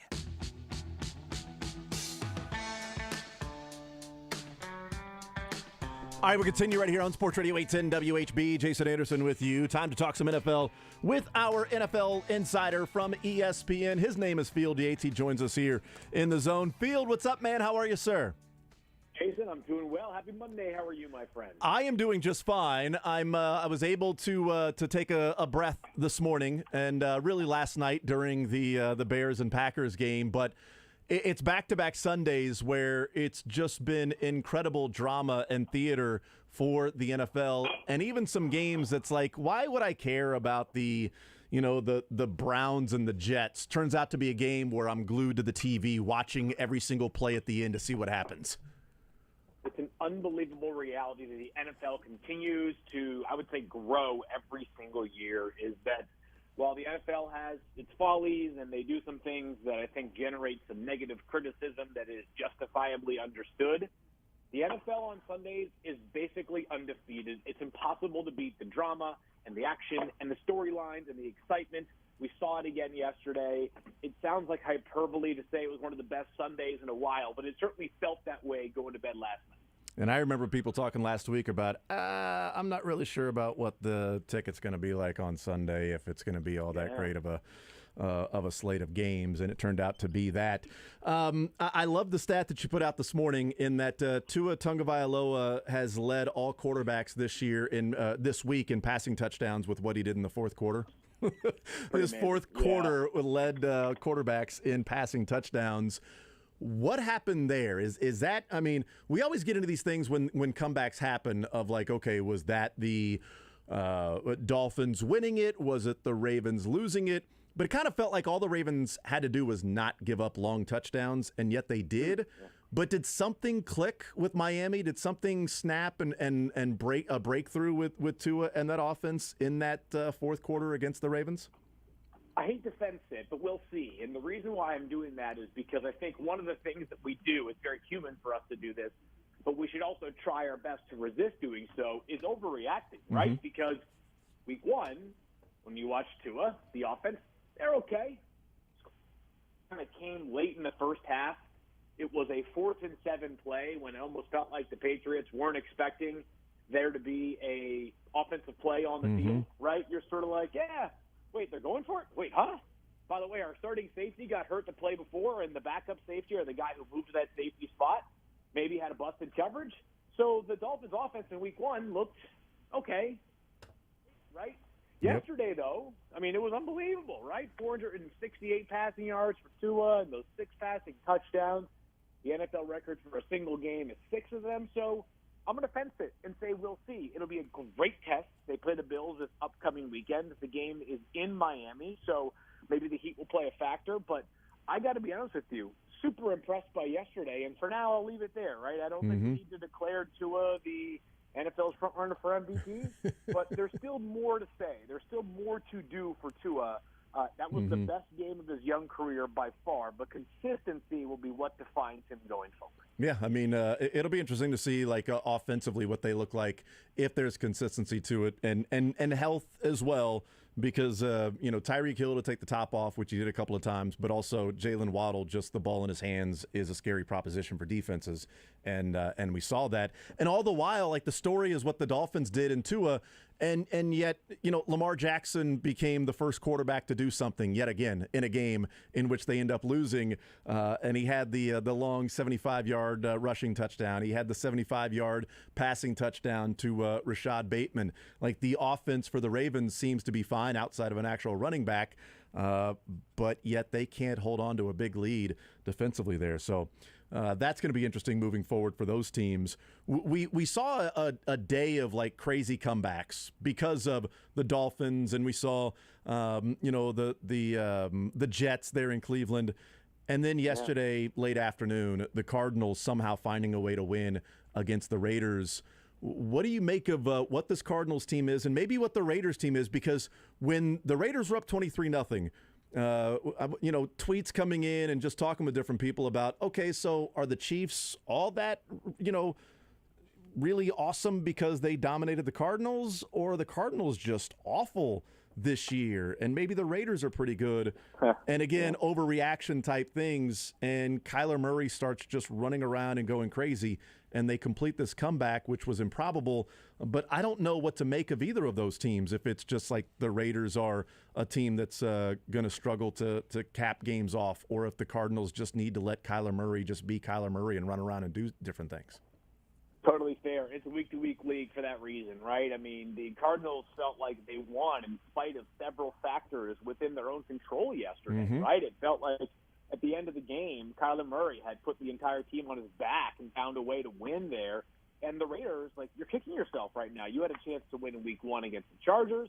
You had a chance to win yesterday when you have a big lead playing at home in front of that crowd with the enthusiasm behind a team that's supposed to be really good. And if you're the Raiders, the season is far from over. It simply is not anywhere close to over. At the same time, you're already 2 games back of the Chiefs, who have looked, especially in week 1, extremely sharp. And we all know that in the AFC, there are a lot of good teams, right? That was the expectation coming into the season. Now, some of those teams that I'm talking about, notably teams like the Bengals and also the Colts, have not held up their end of the bargain so far.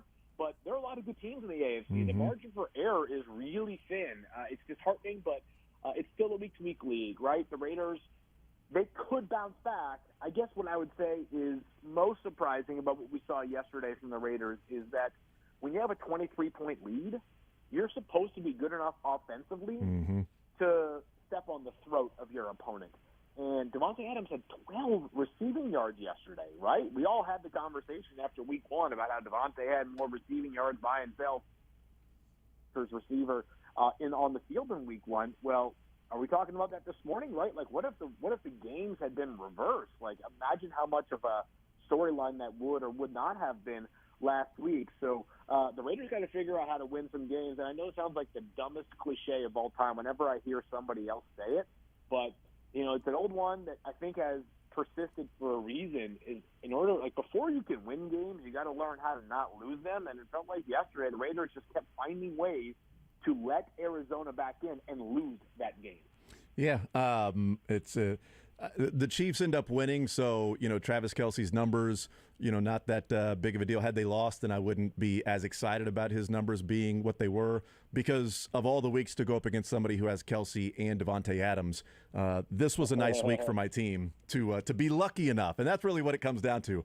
I just happened to get him on the schedule this week when Davante Adams and Travis Kelce combined for 14 points. When usually they combine for like 80. Sometimes that happens. Yeah. But it's an interesting way of phrasing that is, in order to start winning games, you got to learn how to not lose them.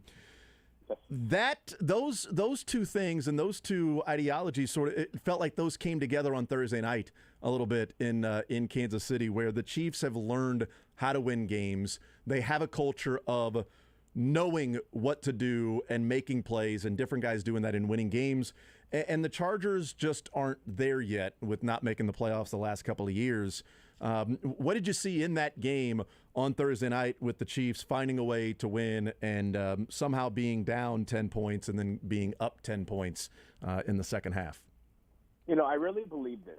A byproduct of being the best team in the conference, in the entire league for the past 4 years, which the Chiefs have been since Patrick became the starting quarterback, is that when opposing teams, especially when they come to Arrowhead Stadium, but when they face you, I am convinced more than ever that there is a certain aura that the Chiefs carry about them that other teams are, I don't know if intimidated by is the right word, but influenced by. And it seems like teams tighten up when they play against the Kansas City Chiefs. I know that the Chargers have traditionally played the Chiefs pretty tough at Arrowhead with Justin Herbert as their starter, but it felt like there were a few plays in that game on Thursday night that you're like, if the Chargers just make those plays, maybe it's a different story. Yep. But the Chiefs have almost influenced them, injected this feeling that once you step on the field against us, like, you may not be your normal self. And the other thing about the Chiefs is not only do teams seem to tighten up against them,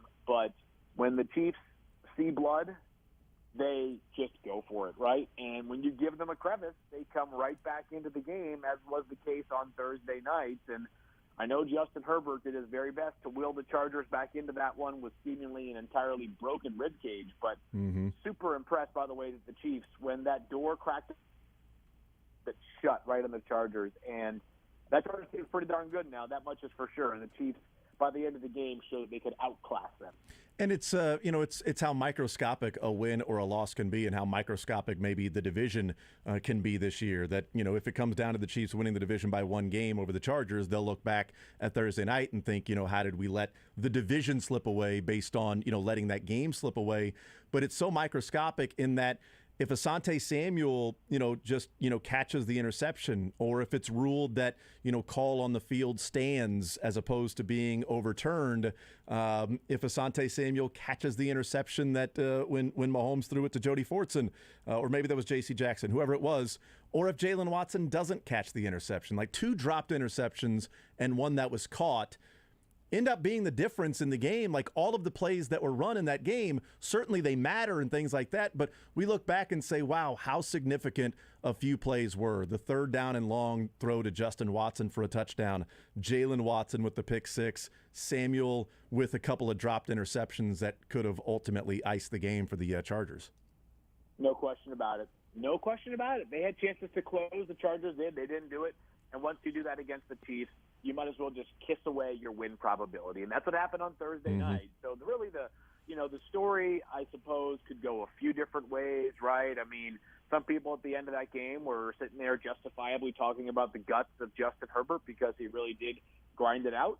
Others were talking about how the Chiefs just keep finding a way. And that, to me, is really the prevailing story there. And if you're the Chiefs, 2-0 and 2 wins against teams that I think are, the Chargers, I believe, are very good, and I think the Cardinals are better than what they showed against the Chiefs. I know it didn't look like it for half the game yesterday, but if you're Kansas City, it's ultimately a results-driven business, and being 2-0 and facing a team that might be left for dead in Week 3, like this is the opportunity for the Chiefs to keep asserting themselves as the predominant force in the AFC West, and maybe still in the entire AFC. Field Yates is our guest from ESPN. All right, what do you think of the Colts and 0-1-1 this year? So a mess. Yeah.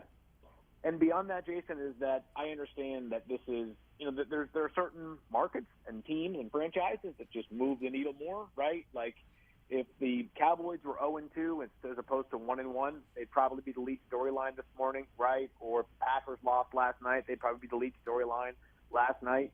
The Colts might be the most disappointing team in the NFL. 3 straight games against the Jaguars or Texans, and they're now 0-2-1 in those 3 games.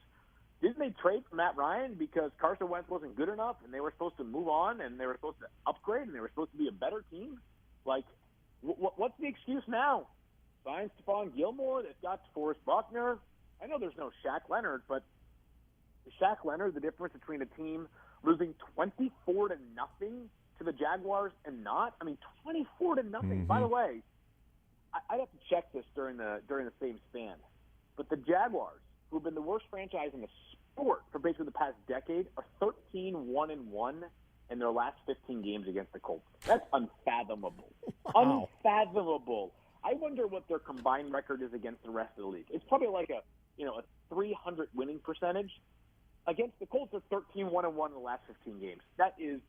It almost doesn't make any sense to me. It's just truly remarkable. And if you're the Colts, you are waking up ticked off this morning, but you're also waking up scared because you got the Chiefs in Week 3, and I'm not sure they're any match with Kansas City. Well, and I mean, they shouldn't be because of what we've seen, at least from the results so far. But if they drop this one to Kansas City, they face a Titans team that'll be on a short week. I mean, they're playing Buffalo tonight. We'll see what this Titans team looks like tonight after the loss to the Giants. But then heading to Denver, and then they face off against Jacksonville that they can't beat, and then head to Tennessee. Like, is there a chance that the Chiefs could somehow serve the death knell to the Colts and maybe Frank Reich on Sunday if it ends up being a game that isn't relatively close. And I don't mean like they fire him immediately, but like if you start off 0-3 and you should have at worst been 2-1, probably thinking, okay, you lose to the Chiefs, you're still 2-1, and you're 0-3. Like, is there a way to recover from that if you're the Colts in an AFC that is as stacked as we've talked about? Yeah, well, I guess we'll give them a little bit of credit. They'd be 0-2-1 if they lose. That's a good, but sorry, They yes. found that tie in week 1. But sorry about that, 0-2-1. Yeah, here's the reality: is that not every NFL owner acts comparably, and Jim Irsay is very clear about what he expects for this franchise. He has talked about winning Super Bowls sooner rather than later. He has been very clear that he believes he has the roster to do so.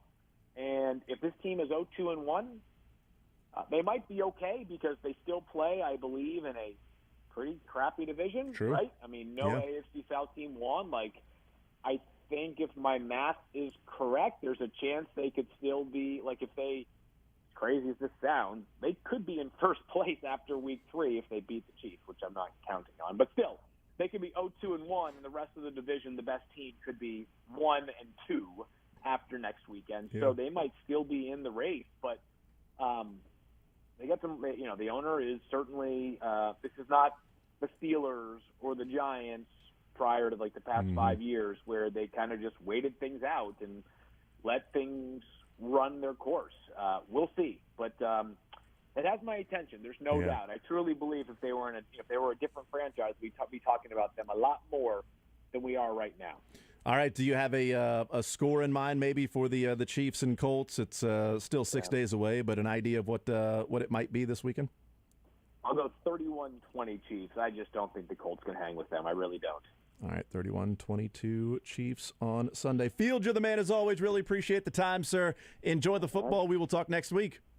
Let's do it again next Monday. Looking forward to it. Absolutely. There's Field Yates, NFL insider from ESPN, joining us to talk about the NFL. And, so I wrote down on the format yesterday, or typed out on the format this morning, I should say, with the Chiefs and heading to face off against the Colts. And I initially put it 0-2. And I had to go back and go, oh, that's right, they're 0-1-1. And then talking with Field there saying, well, if they're 0-3, well, I guess it's impossible for them to be, I guess they could be 0-3-1. But if they're 0-3 after this weekend, now 0-2-1, but damn, it felt like a loss to Houston because they were down, 20-3 in that game, and somehow they found a way to come back and tie it late and then end up tying with nobody scoring in overtime. Man, that felt like a loss in a game where you should win. And then the Jacksonville game was just embarrassing. This Colts team, in the first 3 quarters of both games, scored a total of 3 points. 1 field goal in 6 quarters. The first 3 quarters against Houston, they had 3 points. The first 3 quarters against the Jags, 0 points. They have, with Matt Ryan and Jonathan Taylor, I know Michael Pittman being banged up, but the offense, the offensive line, how much better it's going to be without Carson Wentz. In 6 quarters of football, the first 3 quarters of the 2 games, they have managed a field goal drive. It's embarrassing. And this turns into one of those to where, man, the Chiefs had better go and cover, right? Like, they'd better go, and it's 6.5 now. It was like, what'd you say, 3.5? It was 3.5 during the game. I started looking around because I was beside myself by what we were seeing from Indy. So I started looking around, and I saw that it was still at 3.5, which I'm sure is what it was, when all of the games on Sunday kicked off. And it hadn't moved yet. And I don't remember what the money line was, but it was not what it's at right now. Yeah. And I remember thinking, like, this feels like one of those very rare moments where the line makers just haven't caught up yet, and I'm 1 step ahead. And it was they mentioned this on the Athletic Football show I was listening to this morning. They were getting to Matt Ryan with just like twists and stunts. Like, it was just the Colts offensive line didn't know what to do with them. They were getting there with 4. And even watching that game live, at one point I tweeted, all right, well, as long as the Chiefs can breathe on Matt Ryan next week, this is going to be fine. Yeah. Because it wasn't like there was some King Kong level of disruption through the middle. Aaron Donald didn't get cloned across that defensive line. They just got a little bit of pressure, and Matt Ryan had nowhere to go with it. They were missing top 2 pass-catching weapons or whatever. I get all that. But Matt Ryan looked more washed than I expected. That offense looked more out of sorts than I expected. They might as well have had Carson Wentz still back there. And I didn't think that was going to be true this year. That, and, they're missing the weapons like you talk about. How in a half of football does Jonathan Taylor have 5 carries for 4 yards? It's not necessarily the 4 yards that's the issue. It's the 5 carries in the first half. You're missing offensive weapons. Okay, you know what, Jonathan? This is a game where we got to ride you, man. You got to be a horse, and let's do it, man. First down, second down, we're just going to give you the football. And in the third quarter, when they started to score a little, in the fourth quarter is when they, were getting closer, at least moving the football. They didn't score, but they got down in the red zone multiple times, and they were doing it by Jonathan Taylor picking up 15 yards, 16 yards, a 20-yard run, but not enough, not nearly enough for him to, ultimately bring that team back or even score. But just 5 carries, 4 yards for Jonathan Taylor, like that's a guy you got to lean on in that situation. The main thing you'd look at there is, okay, did they just decide they were back too much too early? And, by the fourth quarter, it was 24-0 entering the fourth. But the Jags were up 7-0 after one. They 17-0 at halftime shouldn't be the end of your ball game. But the Colts offense just never. Let me answer your question in terms of how you end up with that stat line. Here's what it sounds like. You got there in your first drive, 7 plays, 35 yards, and a pick. Next drive, 3 and out. Next drive, 3 and out. Next drive, 3 and out. Next drive, 5 plays, 20 yards, punt, end of half.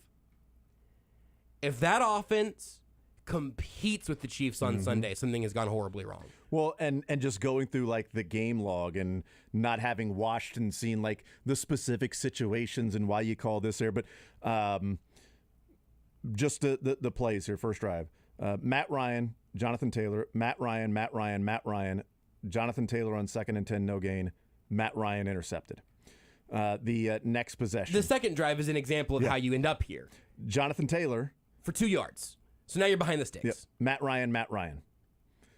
But even like another step. It's first down, Jonathan Taylor for 2 yards. You're behind the sticks. So now you feel like you got to throw on 2nd and 8. Well, on 2nd and 8, then Matt Ryan actually gets sacked by Josh Allen, not that Josh Allen. And now you're moving literally behind the sticks. You're now further back than when you started, lost the ball. They recovered it back at the 35. So now you're looking at 3rd and 13. Well, now Jonathan Taylor's not doing you any darn good at 3rd and 13. So now Matt Ryan's throwing the ball again, and it's not going to be enough. Like, that is how this offense devolves. And I just think that the Colts offense feels like it is always one spark away from just bursting into flames.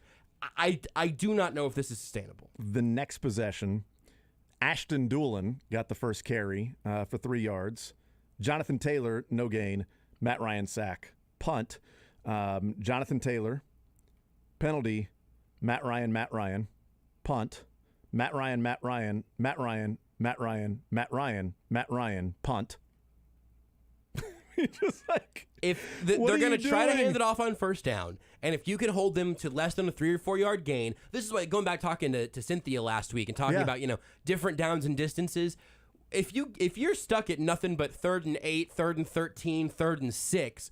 Matt Ryan's throwing the football. That they're not keeping him upright. That his weapons are not getting separation. The result of the play is nearly defined before the play actually begins. Just don't make a mental mistake and you'll be in good shape, which is sort of one of the questions about this young Chiefs defense. Sometimes point spreads freak me out. Sometimes because the backdoor covers are always so fresh. I hate losing on a backdoor cover if it feels like your logic was right. It's risky to pick a blowout in an NFL game, specifically for a Colts team that I thought was going to win this division as of 2 weeks ago. Now I think this team might just be a dumpster fire, and maybe it changes with Michael Pittman. But right now, this feels like a game that should feel even more dominant than Chiefs-Cardinals did, because at least I've seen signs of life from the Cardinals. I didn't see any signs of life from the Colts yesterday. Down 17-0 at half. The Jags come out their first possession. They punt. So Colts get the ball, down 17-0. All right, time to get something going. Jonathan Taylor 9, Jonathan Taylor 5, Matt Ryan, punt. Then you're down 24-0. Then Jonathan Taylor picks up 21 yards. Matt Ryan. Jonathan Taylor picks up 21 yards. Matt Ryan sacked. Matt Ryan Then they get a penalty, a first down. Well, surely with all of this passing. Matt Ryan. Surely with all this Matt Ryan, he's at least really finding a lot of wide receivers. Top 2 pass catchers in this game by yardage. The aforementioned Ashton Doolin was 5 for 79. Next up, Nyheim Hines out of the backfield as well, 4 for 37. Then Des Patman is the one actual professional pass catcher who you may notice. He plays wide receiver. He was a 6th-round pick in 2022. Not exact. Again, like, maybe this offense is different when it's healthier. I don't know. I have no idea, actually, what they're expecting injury-wise this week. I haven't got the first clue yet. So that'll be worth paying attention to as we hear from press conferences and get injury reports and whatnot. But the version of the Colts that played in Jacksonville yesterday does not deserve to be on your television for very long. And hopefully the Chiefs just turn that into quick work in a nice little noon game coming up on Sunday. Second half, the carries for Jonathan Taylor, 9, 5, 21, 21,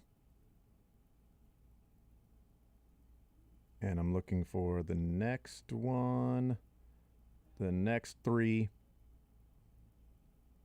I'm looking for the next one, and that's it. 9, 5, 21, 21, 3. Those were the carries for Jonathan Taylor in the second half. Now, mind you, they were down 17-0. Then they were down 24-0.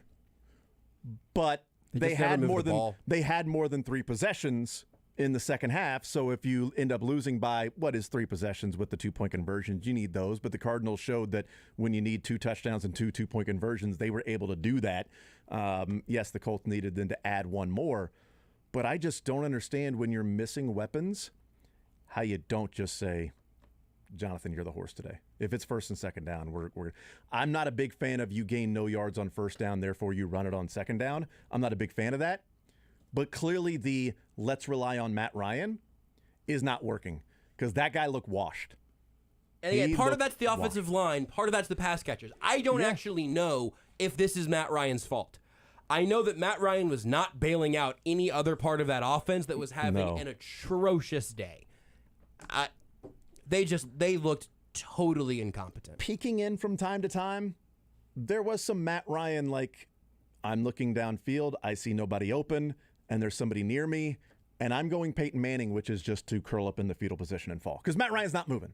So when somebody got near him, it was, okay, well, I'm going down because I can't avoid this guy. All right, I'm not going to spin out. I'm not going to go and, take a step forward and get the guy off balance and then, gain depth and take a few steps backwards. Like, no, I'm dead to rights because this is where I stand in the pocket and I'm just going to go ahead and go down. But he had time on a couple of those. I'm not saying that he was sitting back there all day to assess like it was Kyler Murray on the 2-point conversion in which he ran. Did you see how many yards he ran for? 80-something? 85.6 yards he ran for on that 2-point conversion. It felt good to have a good reason to scream at my TV again, and that game gave me like 3 of them. Unbelievable, man.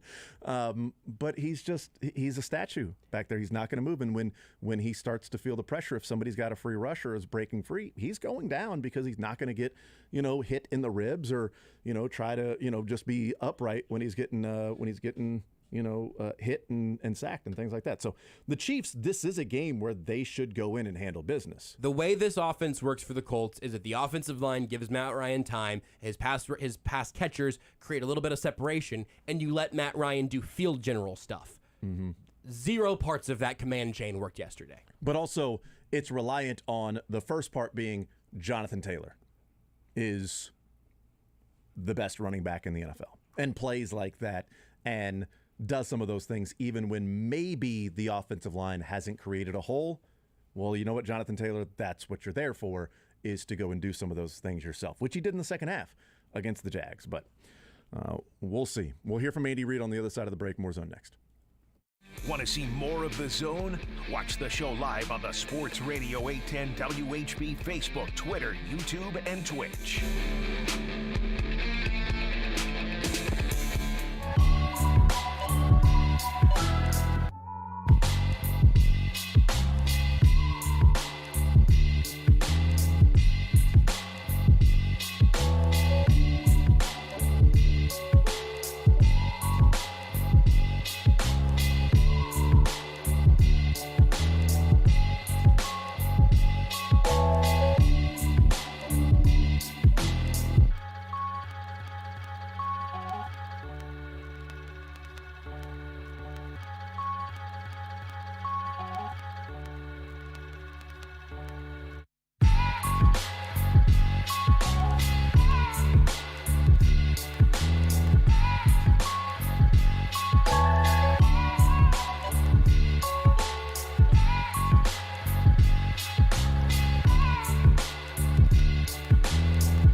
The Zone with Jason Anderson. I went to BYU, so every down's a throwing down. I mean, that's how that goes. On Sports Radio 810 WHB. I will talk with Mick Shaffer coming up in the 1 o'clock hour. KSHB 41 Sports Director, brought to you by Kona Big Wave. Take a little break and single task tonight with the Big Wave Golden Ale from Kona Brewing Company. Andy Reid at the podium meeting with the media via Zoom today as they get set for the Indianapolis Colts Sunday at noon. Okay. I don't have any injury updates for you. I'll get you those later. I will tell you, we look forward to the challenge of playing the Colts, and I know what their record is. You can put that aside. This is their first game back at home, and they've got good talent and good coaches. So we need to have a good week of preparation going forward. And as you saw, or as we all saw yesterday with that day off, that anything goes on any Sunday. So I mean, it's the parity in this league is unbelievable right now, and I know the league strived for that, and they sure look like they've got it. And so you better prepare yourself every week for a knockdown, drag-out battle. Anyways, with that, time's yours. I don't have much else to tell you there. Hey, Coach, good afternoon. Hope you had a good time off there. Thanks, Herbie. right here. Had it right here. 2 questions here for you. I know you mentioned a good week of preparations. What are you hoping to get out of Harrison Butker with that time off that he had? And then I'll have a follow-up after this. Yeah, so all our guys, the guys that we had mentioned before, we're getting treatment, but we just got to see. I mean, that's what it is right now. I mean, it's kind of wait and see. They're busting their tail to get everything right. But, let's just see how this week goes. And every day he's making improvement, and that's important. So. And as a follow-up to that, Matt Amendola, your general thoughts on how he did as a replacement, and how confident are you that you can use him as a fallback plan if Harrison can't play Sunday? Yeah, you know what? I actually reached out to him. I thought when it was all said and done, I thought he really did a nice job. Yeah, that's a tough situation to come into, especially here in Arrowhead when it's as lively as it was. I mean, our crowd was loud and there's a lot of excitement in there. So I was happy for him for that. And I felt comfortable with him kicking, obviously. I mean, we had him do it. So, and he did a nice job with it, with the exception of the last kickoff where he kind of hit it wrong. He didn't hit it the way he wanted to hit it, a little bit short. Did a good job covering it, but it was a little bit short. So I thought he had a real nice day. I thought he was fine. I mean, what he needed to do. I didn't know about the kickoff or whatever from that standpoint, but he was fine. And we'll see when Butker can get back. At least you feel like he's not somebody going out there and just kicking the ball over the place. He can make a 19-yarder. You have a professional kicker on the roster. No offense to Justin Reed, but it's probably worth having a professional kicker. Well, he's getting paid, so he damn sure better be professional, because by the actual letter of the definition, he is professional, but also professional in fact that he made a couple of kicks. Andy Reid talking about the importance to make sure the Chiefs realize that although their record is perfect, the players know that their play has not been. You try to do that every game. I mean, as you go forward, win or lose, I mean, you're trying to get yourself better. I try to listen to guys talking and after the game, and I heard that. Like, listen, we got to do a better job here. So I think that's important. If they're talking it before you have to get up there and hammer that point home, then that's a good thing. So I think they understand that it's a good team unity. It was good to see, like I said before, that the offense and the defense supporting each other through it, and give the Chargers credit. I mean, they're a good football team too. So. Well, and the follow-up, I'm trying not to drag you into the danger zone here on talking about a ruling, but in a general sense, can you speak to whether you think a full air body slam ought to be a penalty? It just seemed like that really stuck out, and I know it might be hard to address in the parameters I've given you, but is there any way to speak to clarifying that? Yeah, well, I mean, it's in the eye of the official there, what they consider. I know that they've called it against us before, so I wasn't sure exactly what way that would go, but I thought maybe they would go in the direction for us, but it didn't work out that way. And it might have been a little bit because Kels tried to jump and get himself. He wanted to score there, so it might have looked, that position that the defender had on him wasn't that he literally just picked him up. It was Kelsey kind of helped him with getting up there, and then you still had the slam, which probably didn't have to take place like that. But kind of in the eyes of the official there and what they deem it. But I do know we've been called for that. Yeah, I mean, he's right. It's not like a specific, here's the rule that if you body slam a player, then it is a 15-yard penalty of unnecessary roughness. But we have seen that called before. Ashawn Robinson was called for a body slam in which the official, because when it happened, I was like, okay, there have been calls like that. The official's explanation was picking up a player and throwing him to the ground unnecessarily was the 15-yard penalty for the unnecessary roughness on that. I think Bashad Breeland was on the side of it for the Chiefs a couple years ago. That's right. But it's a good point that Andy brought up that if Kelsey sort of jumps and then the guy grabs him and throws him to the ground, is that a different interpretation of the rule rather than somebody meets somebody head on, picks him up in the fireman's carry, and then drives him to the ground? Yeah, I guess that's a different distinction to where the officials look at it and go, I'm gonna side on the I'm gonna err on the side of this is football. If the ball carrier leaves his feet, it's just kind of a tackle at that point, right? I mean, I guess here's my very in this moment maybe unpopular take, but generally I feel like I would find some allies on this. I think I want more body slams in football. Like, it just, what a cool way to tackle somebody who is an enormous, gigantic machine of a human being. You obviously don't want it to end in some broken ribs if that's the way that the tackle form actually goes. But if somebody leaves their feet and that's a reasonable place for your momentum to go, you certainly want to be careful about the head and neck stuff. You don't want anybody landing on their head or their neck. But in terms of how that one played out, I was cool with it not being a penalty. In real time, I thought wasn't, flag him. It was, damn, that was kind of sweet, actually. I didn't think of it being a penalty in real time either until people started weighing in and was like, whoa, that's a body slam. Is that? I'm like, oh, yeah, I mean, we have seen that before, but at the time I didn't, and maybe it was because at the time where, sort of leaping or coming off the ground, and then maybe that's why it just didn't look like a penalty. The defenseless receiver thing was probably a lot more on the top of our minds. Where I think part of the rule, or at least the intent of the rule, is, okay, the play's over, and now the guy then drives him into the ground, sort of like you've stopped his momentum, you've got him sort of in the air, and the officials are blowing the whistle, and then you just drive him into the ground. It's like, okay, well, the play was over, the whistles were being blown, forward progress was stopped. You didn't have to then, do that. You didn't have to rub Tabasco sauce in his eyes. So that was unnecessary. That should be penalized, I believe. That's unnecessary. Roughness and just rudeness is really what that is. But yeah, so it's a good point on the leaping rather than just picking somebody up.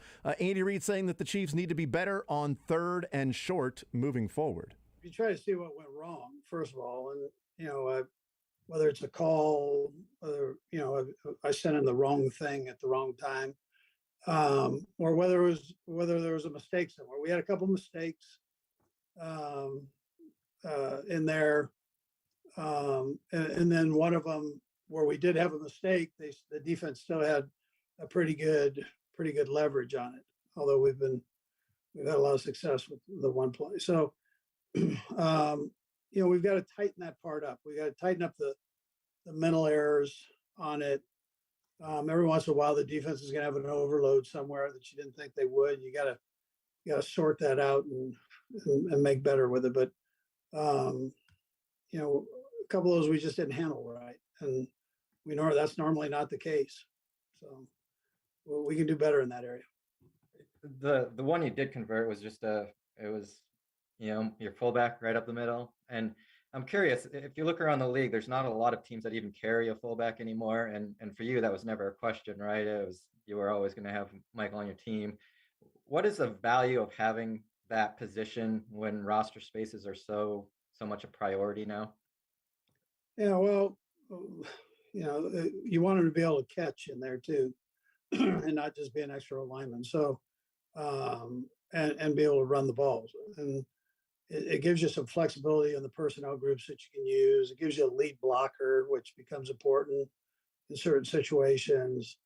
In our case, this kid, Burt can catch and he can run the ball. And so it's another, you're not just putting a guy out there that the defense is going, we don't have to defend against him. They've got to still work and defend the guy. So, or he's going to have success. So that's a big part. Yeah. If you're going to have a fullback on the team, he can't just block. He's got to do a lot more than just simply being a blocker. He's had, 1 or 2 receptions this year as well, and he's averaging a first down per touch when he runs the football. So that matters, but it is an issue in that's the successful play on short yardage situation is the fullback and not, hey, it's 2nd down and 2 and we're handing the ball off. We should pick up a first down here. Hey, it's 3rd down and 1 and we're handing the ball off. We should pick up a first down here. Hey, it's 4th and goal from the 1. We should have faith that we can score a touchdown here from 1 yard and not go, well, we are 0 for our last 7 in 2 yards or 3 yards and less in this game. We got to kick the field goal, which is a whole different conversation than what we had on Friday about the decision to kick the field goal. Is a matter of that came up because there's no faith of picking up a short yardage situation in that game against the Chargers. They were 1 of 7 from 3 yards and shorter on 2nd and 3rd down. 1 of 7. Also, and Burton being the only one they converted. One of the more thoughtful answers I think we've gotten, more compelling answers we've gotten from Andy Reid specifically on that value of the fullback. And frankly, maybe he's given that answer before and I just finally heard it the right way. But the idea that, hey, you know what having Michael Burton does? It does make you more flexible in the personnel groups that you run, which also, he mentioned sort of this, but I think part of it was also implied. It also means defenses don't know exactly how to match up with you because you're probably not going to have a defensive athlete who is a perfect 1-for-1 counter to a fullback because their jobs can be so many things if you can do it on a versatile basis like Michael Burton can do. So, still, would I rather have somebody else on the active roster than a fullback? I think there's a pretty good argument to be made there. But in terms of somebody who really can do 3 different things in catching and running and blocking and then make the defense guess a little bit, that's the least angry I've been about the Chiefs keeping a fullback in a long time. I've never really been angry. Angry is a strong word. I've enjoyed the fun. But that's the least I've questioned. You know what? That makes sense to me. Because who's going to pick up those short yardage situations if Burton isn't that? Ideally, also, maybe just give him the ball more. On the field. We'll take Let Mike cook. Right. We will release the burden of short down by giving it to Burton. Okay. It's bad. That's not terrible. It's close. It was a little bit of a mistake. It was a little bit off. It was the Chiefs on 3rd and short. That's exactly right. We'll hear more from Andy Reid next. Follow the show on Twitter at J810Anderson, at JB Brisco, at Beards McFly, and at Sports Radio 810.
The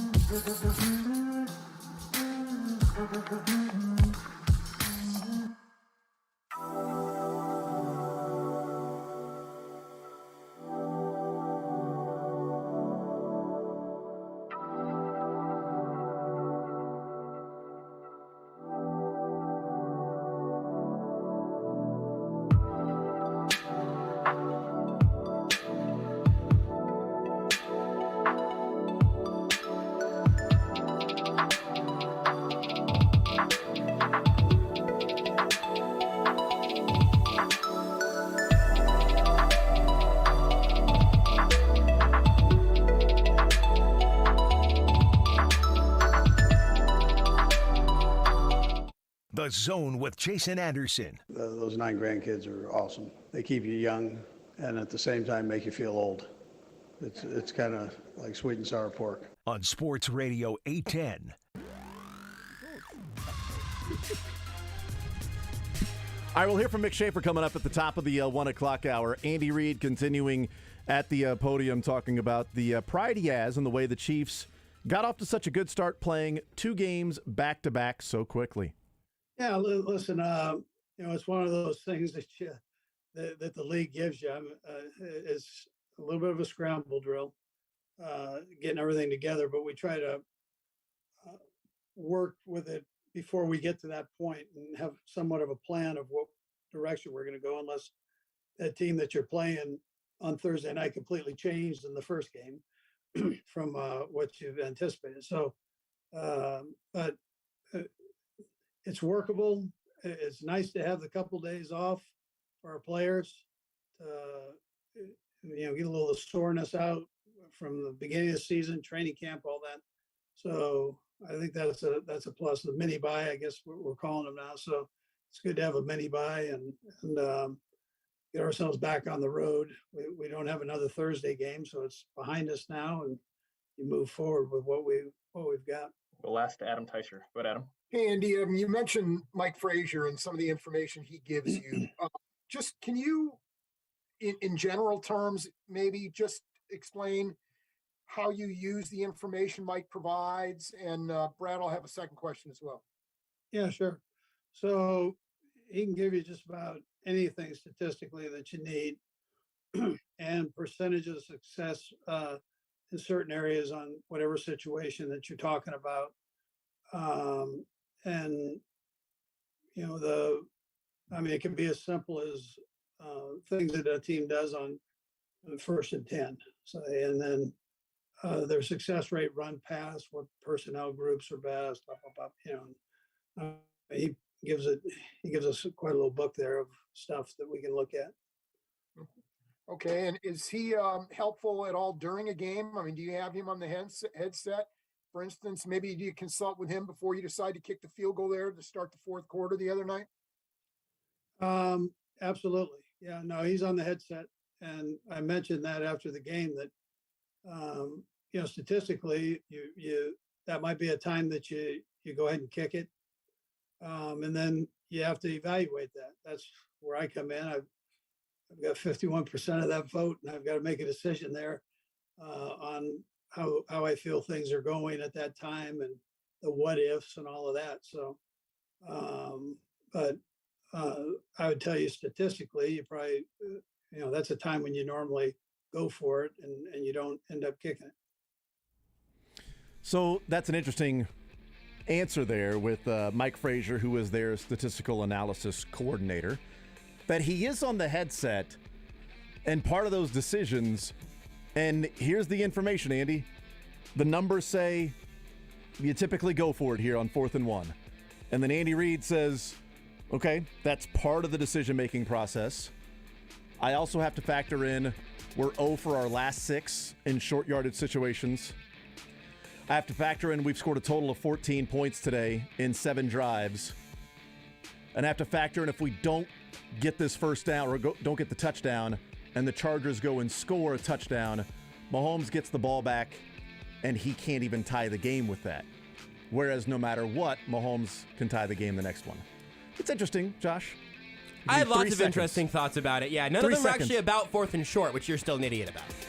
No, I'm right. There's gray area. It's not Great. black and white. Jason gets the last word. Yep. WHB Kansas City.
The Zone with Jason Anderson. Have you done it? What'd you do last night in Vegas?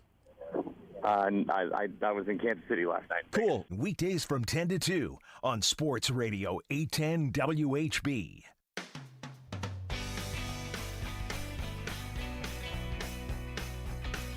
All right, we continue right here on Sports Radio 810 WHB. Jason Anderson with you, Josh Brisco, Hello. Beards, Mick Shaffer. Brought to you by Kona Big Wave. Take a little break and single task tonight with the Big Wave Golden Ale from Kona Brewing Company. A big wave, more like Big Kahuna over here, is Mick Shaffer looking like, all right. Big Mick energy. That's right. Big Mick energy. That's what he's all about right now. He's bringing that. I mean, look, he ain't trying to sneak up on anybody right now because couldn't do it. He is illuminating the entire room with his fit. If I commit as Mick murder, loves to and say. I think I could commit murder, I've seen enough of those shows. Yeah, would have been way easier in the 70s and 80s, right? Without DNA, with cameras, ring doorbells, all that stuff. I think I could. But if I did it today, I'd totally be caught. Without ring doorbells. That's the biggest one. Those damn ring doorbells get you every time. Yeah, and there were cameras everywhere. Yeah, I mean, it's RING and the DNA. It's all the different things that are coming in. Those letters get you almost every time. If you're wondering what Mick looks like today, he looks like he found me in a hallway, beat me up, and then took my uniform and then just wore that throughout the rest of the day. It's like Andy Reid and Josh Brisco had a child. Yeah. No. On the Andy Reid Hawaiian Day. It's Andy Reid and Ricky Fowler. Yeah. It's Andy Reid's Hawaiian Day with the Ricky Fowler orange hat. I still wear so much Puma gear as if he's still good.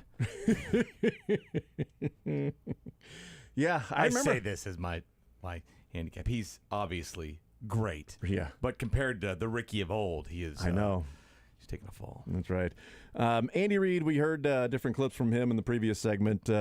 He continued at the podium, and he was asked about how fantasy football has affected the NFL, if at all. That's a good question. I haven't thought much about that. I love the attention that it brings to football in general. And I think it's probably helped women become part of the game and understand it more and want to be involved with it more, which I think is a positive. I think is probably good for the young people. That, along with the Madden game, I think is really helped the interest in the sport. So other than that, you got to tell me, because I've never played any fantasy football. Let's go next to Seren Petro. Go ahead, Seren. Brad, I'll have a quick follow-up as well. Coach, I know you're pretty consumed with doing the job and maybe don't read everything we all write and say that are on this Zoom, but Pro Football Focus is kind of a different, animal, and they put out their grades. Patrick referenced that after the game. He seems to kind of keep tabs on things, but it doesn't seem to, it obviously hasn't affected his play. Is that something that you kind of encourage? Michael Jordan always found some reason to, feel like he was slighted, and that drove him to an incredible career. Is Patrick wired that same way, or is there a point where you would say, hey, maybe you need to shut that down because it'll burn you up? No, listen, I mean, he stays in tune with everything, so he's pretty observant on things. And Pro Football Focus done a nice job with their stats and their analysis. So I think they're pretty accurate with things, and that's usable information. And if it drives you, it drives you, but it's also pretty real. So and that's what Mike Frazier deals and all of that. So he can tell you what's right and wrong, and he gives guys he's also putting information out there too for us. So we do use it. All right, and then a lot was made about the shell defenses and the cover two, and you had told us for a couple of years when people were kind of talking like, hey, maybe you and Patrick together are just an unstoppable combination, that there's just nothing defenses can do. You would remind us, hey, defenses will catch up, right? And you always said that. And then you look to take that next step. I'm wondering how that next step is going. Do you feel like, how is the counterpunching to what they've been doing to you for the last year or so going so far through 2 games? Yeah, so it's doing okay. We're always room to improve, but I think Pat's done a nice job with what he's been given. We ran the ball a little bit more early than what we did the week before, and for various reasons, and kind of moved the pocket around a little bit more for various reasons. So I think we're doing okay. As long as you have more points than they have, it's a good thing, man. I mean, it's a there's a lot, like I said, there's a lot of parity in this baby right now. And so, and for whatever reason, which is great for the fans, this rivalry thing that we have going with the Chargers is always close. I mean, this is you almost come to expect that it's going to come right down to the wire, and it's very exciting. I wish there was a bigger difference there, but both teams are good football teams. I'm expecting it'll come down to the wire in LA as well, and we'll see what happens with that. But a lot of talk about Mike Frazier today in the press conference from Andy Reid, the statistical analysis coordinator for the Chiefs, and he has his own set of grades and uses PFF grades as well, and all the different data and information that they pass along. And Andy Reid saying even PFF pretty accurate and usable. There, but also Mike Frazier can interpret it different ways. And if he's got his own set of grades for the Chiefs, I'm assuming like each week the Patrick Mahomes grade is 100. Here you go, Andy. This is what Mahomes graded out this week. It's 100 because he's Mahomes and he's on your team. It's great to have him. It's a 100. PFF gave him a 70. I gave him a 102. What did he get this week? I haven't seen. I'm not sure if they're out yet. I mean, they his were obviously out would before be, the but... Monday Night Football game last week. Okay, all right. Yeah, it's got to be. So let me bring it up right now. Because we were joking that he was 8th, now 10th after the two quarterbacks in the Monday night game. And hey, Geno actually did end up being ranked above him. Russell Wilson did not. What a time. Yeah, I guess Geno. That's two right. games tonight. Ooh, I like the week 2 doubleheader. I think that's a nice evolution. I feel like I fully mainlined football week 1 enough that like one Monday night game was okay. Sure. It was Russ and the return. But tonight, a little back-to-back Monday Night Football action. I think this is good. I think this should. Do you want it every week? Because they've talked about that. I don't know. I like when it's. I don't. I'm tired of taking games away from Sunday. Yeah, I like when it's random and like just from time to time. But I don't want it 2 games every single week. And I don't like. There's a massive overlap tonight, right? Yeah, the second game starts like an hour and a half later. 6:15, 7:30 is those are the 2 kickoffs. Patrick Mahomes graded out as 61.2. He was 74.2 last week, 61.2. So he is heading in the wrong direction. And as I've tried to tell everybody, bust. Got to see if you can trade him now. I kind of feel like not having Tyreek is a big freaking deal. In fact, somebody this week had 6 touchdown passes, and somebody only had 2. Mahomes for 2 straight up? Yeah. I mean, right? I'll let you say it. I want this to be your take. You get to, because I think it's brave, and I think clearly you're on the right side of history The here. Chiefs traded the wrong player? Yeah, exactly. Exactly. Chiefs traded Tyreek for draft picks. They should have traded Mahomes for Tua. I mean, it's the obvious one. You got one. It's the obvious one. Can you say that again without smiling? He throws such a soft football. Before the fourth quarter, I mean, honestly, before the fourth quarter, I had taken a note that so Tua sat in the pocket, threw it to Jalen Waddle, who then, as the ball got there, the Ravens defender was able to recover and then comes behind the receiver and knocks the ball down before Jalen Waddle in his curl route, the ball got there. And I took in my notes, I'm like, Tua throws a really catchable pass that the defender knocks down because it doesn't get there fast enough. Because he was open. He was wide open. The guy was 5 yards deeper, and when Tua threw the ball is when the cornerback sort of planted his foot and then drove on it, right? And then still got there to knock it down. And it's like, yeah, that was catchable. Would have hit Waddle right between the numbers if it wasn't for the defender that knocked it down first. And then, of course, Tua has 4 touchdowns in the fourth quarter and leads all quarterbacks in touchdown passes for the week based on only his fourth quarter numbers. so yeah, I don't even need to care about that note because it's fun until he throws for 500 yards and 6 touchdowns. So yeah, but Mahomes a 61.2 on Thursday against the Chargers. So little different defenses they're facing there. Yeah, that's true. That's so true. Not the Ravens' defense of maybe any other year. Well, in the times where the Ravens were looking at each other like Dan Sorensen was on the field in that game, like Marcus Peters was discussing, with was it okay, who do they Marcus Williams, is that who they just signed in the offseason, the Ravens? Either way, like they were having a discussion of like, what are you doing? What happened over there? No, you were supposed to be doing it. And then the other rookie cornerback when Tyreek Hill had the wide open 40-yard touchdown or 60-yard, whichever one it was, when there was nobody within 15 yards because the guy was sort of watching Tyreek go right by him and then didn't move back at all. And Tyreek just runs free. It's like, I don't think that's the defense that they called. I kind of feel like there's got to be something else that they were looking for. Some of those throws were a little bit easy to do, but, still credit where they're picking up all those yards. So, again, as we said, 61.2 for Patrick Mahomes. Probably not even top 10 this week. Oh, no, he's not going to be near top 10. No way. I mean, he bet, is he going to be top 32? But what was his QBR and his rating weren't that bad, right? This week the PFF grade would end up, I think, reflecting a worse game in the stat line. Just because dropped interceptions. Because of all of that. Like Right. Yeah. Where they would ding him for interceptable passes that should not have been on his resume against the Cardinals. Do they not up-ding him? Which should be a word. Not ding him up? But that's where the big-time throws. Justin Watson, you kidding me? Yeah, they do add, they give you a plus grade for big-time throws. Pass. So his QBR was, 65.9. 65.9 QBR. Herbert's was 62.8.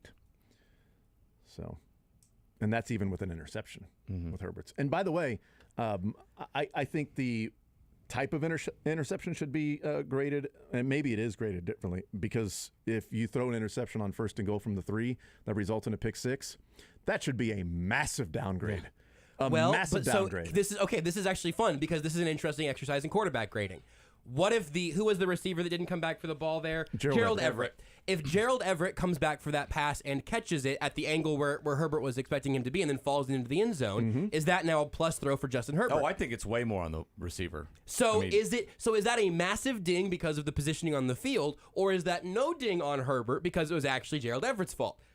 Reasonable minds could disagree. Welcome to the problem with grading quarterbacks. I've sat there and watched a lot of games with Dana Hughes where I've said the same thing. Oh, quarterbacks is like, no, actually, that's the receiver's job to cut his slant, right, his hitch, whatever, inside the cornerback, right, inside to make sure, right, because when that quarterback's releasing the ball, he hasn't made his move yet. He's got to trust that receiver is going to cut inside, and I don't know the exact route there. I can't remember the exact route for Everett. So a lot of those times, I mean, the quarterback probably gets blamed a lot more than he should when those receivers aren't doing it, because you're predicting the future when you're letting go of the ball when you're a quarterback. I don't disagree with those things. I don't.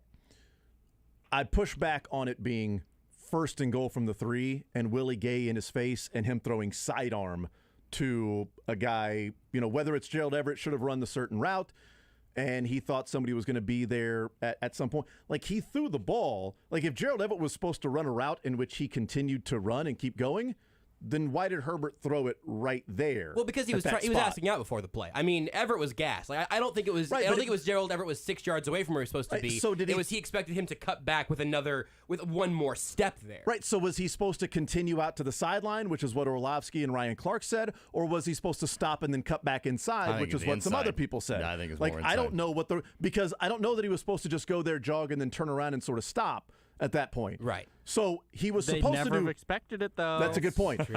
I'm assuming he's supposed to do one or the other. And if he's supposed to continue to tail that onto the sideline and he just stopped his route because he was too tired, well, then Herbert throwing it to the inside seems even more egregious because nobody was really there. I'm going to say this again. Welcome to the hard part of grading quarterback play, because if you know that definitively, grading gets a lot easier. I think you need to look at Herbert's face in the conversation or the non-conversation he was having with Everett on the sideline. On the sideline, it seemed like, okay, that wasn't on me. That was on you. I'm very upset at you. I still just don't understand, like the 1st and goal from the 3, and that's offensive coordinator. You go up there and hurry up to keep the Chiefs in their smaller personnel with 5 cornerbacks and a smaller defensive line, which you do that so you can have 1st and goal from the 3 to run it down their throats. Yeah. And you pass the ball. Defeats the purpose of making sure the Chiefs cannot substitute. And of all, by the way, in their favor. Of all the routes and all the positions on the field to be that gassed, really, you couldn't. It's a 2 or 3 yard little turn and run. I mean, you're too gassed to do that. Yeah. If he just explodes back to the ball there where the ball did ultimately arrive, that's why I tend to think that it wasn't a miscommunication. He just didn't get to his spot with the same tenacity and explosiveness that Herbert was expecting. And if he does, maybe we're talking about the Chargers there at the top of the AFC West and an even better day for Justin Herbert. But again, you can look at that a number of ways and say, well, if he that is the difference between judging with all of the information and not having enough information. Well, at the end, you still have to make a call regardless. It's just that is how in the process you can end up with PFF grades that seem wildly different from one person to the other. And Eric Eager was on with Soren last week after the PFF grade came out after the Cardinals game, in which Mahomes was 7th, 8th, whatever he ended up being, and brought up a good point that I hadn't thought of. And he said, the grading system does have a fault in that some of the throws that may look easy are created and are easy because of Patrick Mahomes. And he brought up the Raiders game, not last year, but in 2020 when they were in L.A. and Mahomes escaped from the pocket. They were in Vegas. In Vegas. That's what he said. So they escapes the pocket, and he draws the safety to him and then finds Travis Kelce, nobody within 10 yards of him, for a touchdown. And he's like, PFF's not going to grade that throw the way that it should. That's an easy throw. You don't get much of a grade there. But Kelce was that wide open because of the way that Mahomes handled the play, getting out, sounds escaping. Like the employee for PFF knows that should have been graded higher. It's upping that. But I think it's also acknowledging a blind spot in some of the grading system that's there, in which you go, well, I mean, it's not like a computer grading these plays, right? It's like it's a person each play. Isn't it? Right. Yes, it is an individual person watching and grading those plays, and I do think that maybe the biggest issue they have is that if it looks easy, they go, "Oh, that was an easy play." But again, are you accounting for the gravitational pull that Patrick Mahomes himself is creating there? And also, is it reasonable to just give a neutral grade to a touchdown to Clyde Edwards-Helaire where he jogs between the guard and the tackle? There's no defender within 5 yards of him in any direction. That little dump off was an easy pass.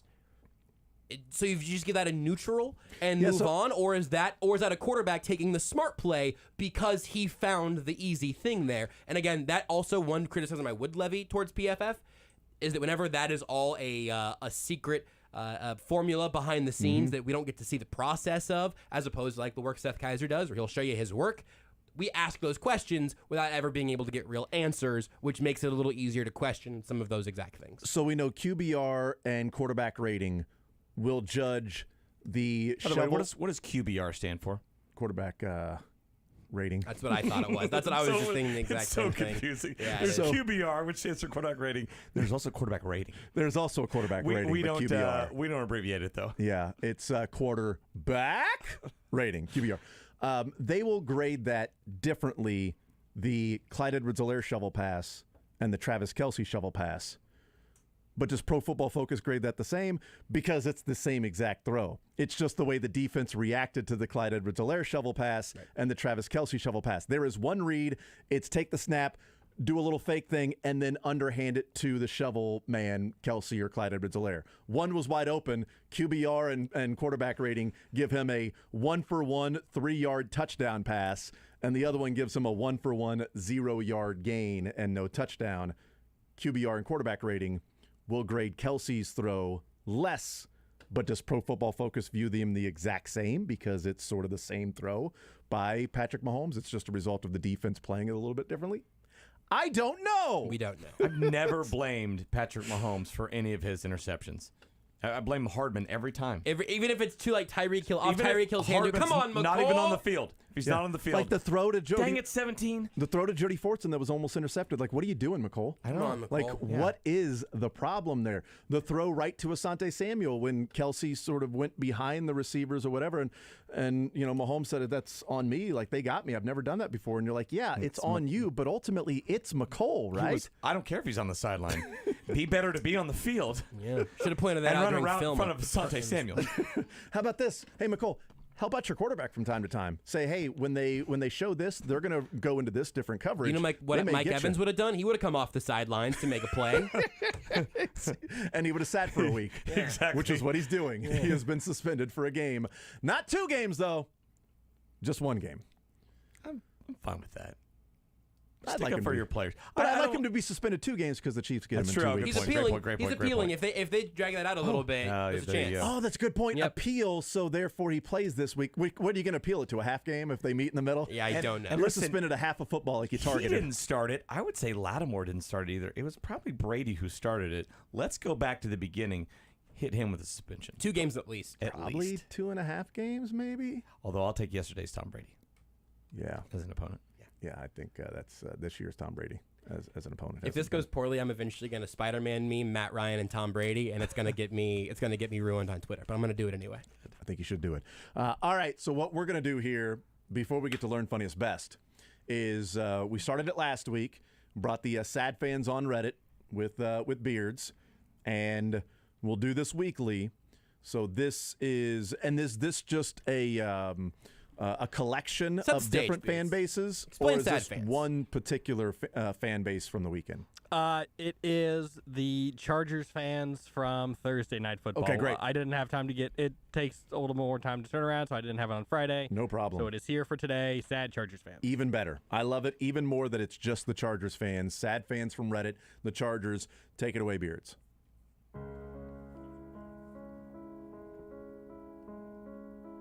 And now, a list of things that LA Chargers fans said on Reddit. This is some nice momentum. Let's kill it. Lombardi, probably. Callahan gets tackled. Refs, is this an interception reversing penalty? NFL can't let its golden boy throw a pick and let their first Amazon game be a blowout. When the refs make calls like that, I get mad. You know the NFL is back when the refs are on some BS. Al Michaels. Source. Trust me, bro. Chargers are going no huddle. Amazon thinks this is a good time to show replay. Nice. I've never seen someone throw 2 picks and a touchdown in the same drive. This is a miracle. Honestly, bias aside, that's 14 points gifted for calls. Unbelievable. Grumble, grumble, grumble. Mahomes is the only quarterback who can throw 2 interceptions on one drive, and the internet will say at the end of the drive, he's the best quarterback in football. Staley's a for real, though. Knowing the game is rigged and still not going for it. I thought picks get called back no matter what tonight. No ESPN for me till next Sunday, I guess. Charger's gonna Charger. Phillip Rivers vibes. LOL. Announcers. Herbert sucks throwing that pick. Also refs. Mahomes is the greatest player in the history of football. Don't look at the 4 picks overturned tonight. When I tell you, that just sucked the life out of me. I feel very sad. That's about it. I'm so tired of beating ourselves. My 2 takeaways from this game. 1, Lombardi, he has to go. 2, the refs, they blatantly robbed us. Also, please be okay, Herbie. Refs took this game away before Herbert threw the interception. Any top right tackle prospects to follow? Yet again, we outsmart ourselves. We tried last week to outsmart ourselves against the Raiders, but they were too dumb to capitalize. Mahomes should have an interception stat above 0. It's every break and it's gross.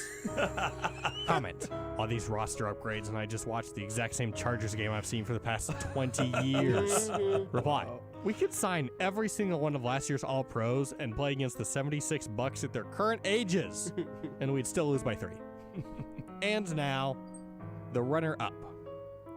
Y'all need to chill the out. At least we aren't the Raiders. Count them blessings. And now, the winner of things that Chargers fans said on Reddit. I've seen the same score against the same team so many times.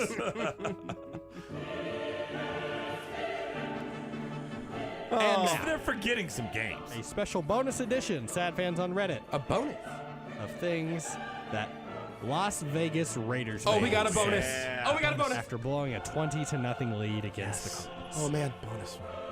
How do you fumble twice in a row in overtime? And for that matter, just run the ball. Mission to lose the game? Success. This team. I'll see you next week. Just lose, baby.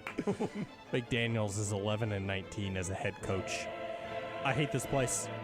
This team is dumb. That's all. Goodbye now. I saw this coming after the Cardinals scored for the first time. No joke. Offense stalled, started doing the math, realized that it was a 2-score game, basically. If you didn't know the Raiders were going to lose this game with 10 minutes left in the third, you haven't been a fan long enough. He kept like 6 running backs just to throw the ball every possession. Fire the scumbag Patriot tonight. Mahomes went up the Cardinals with third-tier receivers, and we can't get Adams going? What the The Arizona Cardinals were trying to lose this game, but the Raiders wouldn't let them. Why do I bring myself to let 3 to 4 hours go to waste to see this team? I'm going to see if McDaniels can send me a pizza before the start of next week's game because I like to be wined and dined before I get. Yeah, that's a wrap, man. Well, back to my yearly fantasy of playing the Raiders on Madden because I can't cope with reality. I think getting a new coach every year for the past 20 years is working. And now, the winner of things that Raiders fans said on Reddit. My son is upset. I told him to get used to it. We're Raiders fans. Oh, my God. That's great, Beards. Great. Is that your first ad fans, Mick? Yes. How long have you done these? Since 2018. They're on at night. Oh, yeah. I mean, You're working at night, typically. Yeah, I'm totally listening then. You typically work at night. That's really well done. Really good stuff, Beard. I didn't know people were still on Reddit. I want him to send me a pizza because I usually get That wined should have been and the winner right dined there. before I get. Oh, my God. That's really good. It's just a good bit, man. It's good. We never get to hear them ahead of time, so it's always scary because it's Beards' real moment on the trapeze with no net beneath him. We're like, make sure he bleeps because he's saying those words. He's I listened back about 3 or 4 times before I make sure. We could do like a Patreon just so people could hear the unbleeped version exclusively, and I frankly might pay for that. We will look forward to sad Colts fans on Reddit coming up next week. So we will take a time out, learn funniest and best from the weekend. That's next. Follow the show on Twitter at J810Anderson, at JB Brisco, at Beards McFly, and at Sports Radio 810.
The Zone with Jason Anderson. You have no problem giving the credit pie when Marcus Kemp can't catch a bleeping football. Whoa. Sorry about that. When Marcus Weekdays from 10 to 2 on Sports Radio 810 WHB.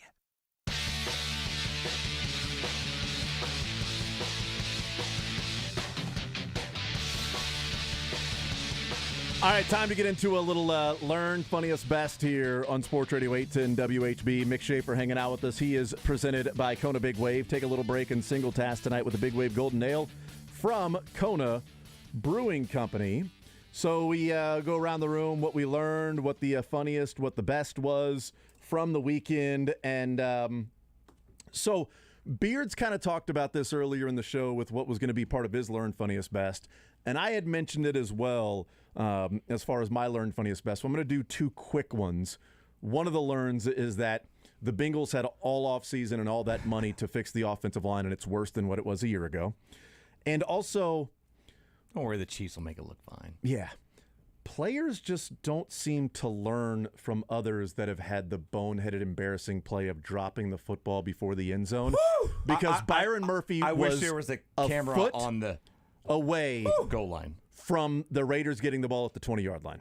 Was a foot away from the Raiders getting the ball at the 20-yard line and having the ball back to go down in a field goal to win the game. He was lucky I wanted that it to happen. When he went through, I'm like, okay, I think, like you said, I think he got it by a foot. I think he was in by a foot. I didn't and think there's it no was, angle to honestly, overturn it. Live, I thought he was a couple steps in the end zone when he tossed it live. And then they showed the replay, and I'm like, oh, no. The replay always, it's closer than you think. Because the broadcast and then who was the NFL analyst that they have on rules they analysts. They weren't noticing it. No, he was talking about, here's the it's a catch. Isaiah Simmons with the hit makes it a fumble. It's a clean pickup. He's not out of bounds. That's going to be a touchdown. And it's not until those that were actually running the replay machine for the truck. They got in their ear. You could tell. They showed it and slowed it down at the end zone, and they showed it like, oh, wait, did he throw the ball early? And they're like, yeah, that's the only thing they've been looking at. What do you guys, what else would they be looking at this point? And it took a long time for that to be ruled finally. Play stands as called, not confirmed. What is the impulse to throw the football at the exact moment you're crossing. It's not like it's a strongman competition and you're carrying a truck. At the very end, if they drop it short, I get it. It's a truck. It's heavy. It's a truck. Right, or you're running line drills, and you know what? I'm gonna stop my foot about a couple feet before the line, and because it's tiring. It's a football. It weighs a few ounces. In fact, you probably want to keep that thing. You just had a walk-off touchdown in overtime. You're a defensive player. It'll probably never happen in your life again. I want to keep that thing, but I'm gonna chuck it. Man, this thing, I've had to carry it for like 50 yards. I'm gonna get rid of this football.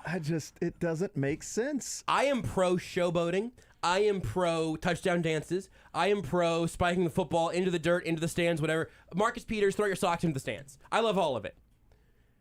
Just get 2 yards deep into the end zone. Ideally, get through the back of the end zone. Then do whatever you want. If you want to moon the crowd after you get to the back of the end zone with the ball, I will defend you. Disgusting. I will defend you. But please, just make sure you score the points. That's what you're out there to do. That's for everybody. Score your points and then do whatever you want. I'm pro celebration until it hurts your team, right? And that would really hurt your team. Right. I mean, if you're mooning the crowd, maybe get a 15. That's if you know what? If it's a walk off, let it fly. Right. Oh, only because of completely random as to I would have money on Georgia State as part of like a 6-team parlay that were all money lines of teams that were favored 16, 17 points at least. Georgia State was like a 24-point favorite, so I'm like, I'll throw them in there. Know nothing about them, and they're facing off against Charlotte. They're down by 3 points, I think it is, or they're down by 5 points. Down by 5 points. They score a touchdown with 1:15 to go, Georgia State does, to take the lead. And the Georgia State player starts showboating and taunting. No way. 15 yards on the kickoff. Thinking about Charlotte goes down and scores and wins. And it's like, but it's not even the bet. It's that you just gave them 15 extra yards and they went down and kicked a field goal. Like that score wasn't icing it. You didn't score on the last play of the game. It didn't put you up 9. It puts you up 2, and you end up losing. So there is some ridiculous. Thank you, Jalen Watson, your second game ever. Carried the ball into the end zone and just held on to it the whole time. It's good if you don't know what to do. Just get there and then whatever feels right, do it. That's a bad problem. Oh, they're making fun of me all the time. I'm celebrating in the end zone. What do I do now? Let that continue. How about the Houston receiver who got the penalty down by the goal line? Yes. You see that? Yeah. And his running back shoves him off the field, and then the other receiver comes up and just chucks him to the ground, and they get in a brawl.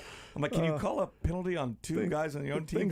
Things are going well for Dana Holgerson down in Houston this year. Learn for you, Josh. I learned that the Denver Broncos legitimately, maybe they are befallen by the same disease that occasionally hits Steve Spagnuolo during his noon press conferences. I learned that the Denver Broncos legitimately may not know what time it is at any given point in the day because holy bleep, how good was that? Fans counting down the play clock. This happened in now 2 places. Russell Wilson's old home and Russell Wilson's new home. Neither place, apparently, can they get the play in and relayed and all of that in time for the play clock to still have a little bit of juice at the end. Just tremendous. That's what I learned.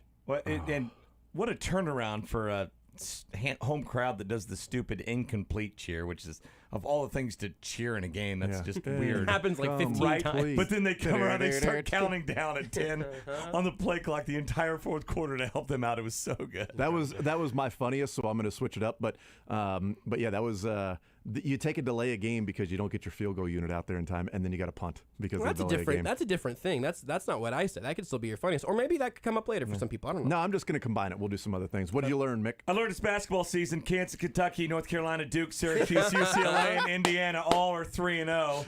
And then when I shared that with my son, he learned that Indiana is considered a blue blood because I was like, all these blue bloods are 3-0. And I rattled off and I said Indiana. He's like, wait, Indiana's considered a blue blood? Well, a long time ago they were, son. It takes a long time to shed that label. They won like 3 titles over 10 years from 75 to 86 or whatever. Nothing since. Yeah. I can remember one Final Four since 2002. Mike Davis, when they made that run with IU to get to the Final Four, get to the championship game. With Oklahoma, right? And KU, and that year? It was Oklahoma, KU, Indiana, and Maryland. Maryland, yep. And that was Maryland's championship against Indiana. You learned about them in the Cleveland Spiders of the 1899 Blue Blood baseball team. MLB. Yeah. That's right. Beards, what'd you learn? I learned that Joe Burrow has been sacked for more yards than Najee Harris has run. good one, Beard. Do you want the numbers on Yes. this one? Yeah, absolutely. I want the numbers. Yes. Joe Burrow, 13 sacks, 73 yards. Najee Harris, 25 carries for 72. Woof. Unreal. It's almost like they did not put together a good offensive line. Almost. Almost. And by them, you mean both teams involved in that stat, actually. That's right. What was the funniest for you, Josh? Well, I don't know if you saw this, Jason, but the Denver Broncos ran a fullback tight end option on 3rd and 1 with Andrew Beck. They did. He took the handoff. He obviously was not going to pitch it, so he kept it. He actually lost a little bit of yardage, and I cannot stress this enough. Please don't try to guess what my best is, because that's not coming yet. That's later in the show. Oh, my goodness. This is a team that has Javonte Williams and decided to hand off at the goal line to Melvin Gordon. Not the goal line. Oh, sorry, goal line. Yes. And then this week, they have Javonte Williams, and they threw it 3 times at the goal line, and neither of them scored touchdowns. Amazing. What was your funniest? My funniest Nick? was after the game on Thursday night live on our post-game show, which, I mean, you need to watch it. The Chiefs fans can make that interesting. And sure enough, we were in what's called a 4-box where we have all of our team coverage people there, and everybody's just kind of smiling and nod, little head nod. We go out, we can go to Arrowhead, we can go to this set, we can go everywhere. And so Abby Dodge, one of our new reporters, was there, and over her left shoulder, perfectly framed, I showed you on Friday. This still counts as the weekend. It does. Well, 2 gentlemen who had a great time at the game. They had their best time, their best lives. Tried to clear just like a chain fence. I don't know if you call it a fence. It's just kind of a barrier chain and they were actually at the bottom kind of loopy part where it's at its lowest point. Mm-hmm. They tried to clear it, and one guy just caught his front foot on it. Oh, no. And instead of going forward, he went backwards. His foot just somehow just tangled up in the chain on live television. And it kind of went viral. So many people saw it. Were texting us and tweeting us. I haven't seen it yet. No, I was on remote on Friday, It's just that chain rope that connects between 2 bars that keeps you from driving through there. And it's pretty. Oh, it wasn't a fence. It was just like that chain. Just that chain where you're just going to step over it. And the guy started to step over it, hit it, and then he falls backwards. Just immediately started to lose his balance. And he was like the Kool-Aid man. He's very top heavy. He fell over quickly. That was one of the guys who was there at like noon that day, and they had to open the parking lot early for. I have to imagine. Right. That's right. You watch this, Beards. Your funniest from the weekend? My funniest is just the Raiders and the Broncos. I mean, right? They provided endless content, being up absolutely 20-0 and then losing, and then the Broncos struggling with the Texans. So my funniest, the Texans. my funniest was going to be all of the different Bronco funnies that we're giving here. But since we're combining that all into one and a theme with Josh. Whoa, what? I don't know anything about the theme. I'm going a different route. Did you Combine see stuff into Josh? South Carolina, Georgia, and Shane Beamer to start the second quarter, him losing his you-know-what? So Georgia's up 14-0. It's 4th down and 9 at the end of the first quarter. They're at the 30-yard line of Georgia. Okay, so they're down 14, and they're deciding we're probably going to go for it. The first quarter ends, second quarter starts. He runs his offense out there to surprise Georgia that they're going for it. They get in formation. But, unfortunately, South Carolina was honoring a group of students between the quarters who were still on the field and being ushered off, so the refs had to stop and let the people get off the field, and Shane Beamer is losing his mind and is screaming because they were trying to catch Georgia off guard, and the honorees between the quarters, it took too long, so the refs had to stop for like 30 seconds. It was like 30, 40 seconds that Georgia was out there with the formation for South Carolina. Shocker, they got stopped for South Carolina. So I didn't know that was the story. I did see the headline, South Carolina football coach apologizes for demanding female athletes leave field. Oh, so it was all female athletes that were out there being honored and recognized? It had anything to do with gender, right? Well, it could have been like... well, guys, I've got some bad news. Okay. All female student athletes were asked to come to the game to recognize 50 years of Title IX. Oh, no. We were on the field for maybe 15 seconds, then screamed at to get off. If you want to honor female student athletes, then do that, not this. Yeah, that is that's right, boy, that's from that's a really Jalissa Harris, a women's soccer player. But here's the thing, South Carolina. He was honoring that because it was 4th and 9. So they were honoring Title IX. 4th and Title IX. 4th and Title IX, and they end up getting stopped. It is just a small stampede of female student athletes being shuttled off the field here. after apparently Well, 15 see, seconds. I didn't know the story of like the Title IX. I just know that they came out to try to surprise. So looks like they're supposed to be off the field, but they're still in the end zone, and there's so many of them. Just do this at halftime. How did this not get done at halftime? But also, why would the refs need to stop the play? Because South Carolina's not getting into the end zone. They're safe down there in the end zone. South Carolina's not scoring. I know we're running out of time. I have another addition to your funniest. Yes. From Kevin Clark. Shane Beamer had to yell at everyone involved in the ceremony to get off the field because he needed to run a play he drew up where they threw the ball 5 yards short of the sticks on 4th down against the best tackling defense in the country. So there they you did go. run the play? They did run the play, and they got stopped, and because they were going to kick the field goal, be down 14-3. But then, no, it's the start of the second quarter. Boom, run out there. We're going to. What are we doing here? Kevin Clark, I need to make clear this is exactly what happened. This is why they had to rush the Title IX ceremony off the field so that South Carolina could run one of the worst plays of the weekend in a 41-point loss. What was the best for you, Mick? The best, look, the best was Willie Fritz for me, and I hate that he got his FBS win, Power 5 win against K-State. I love K-State. I have kid money going there and everything, but I've loved the Fritzes for a long time as well.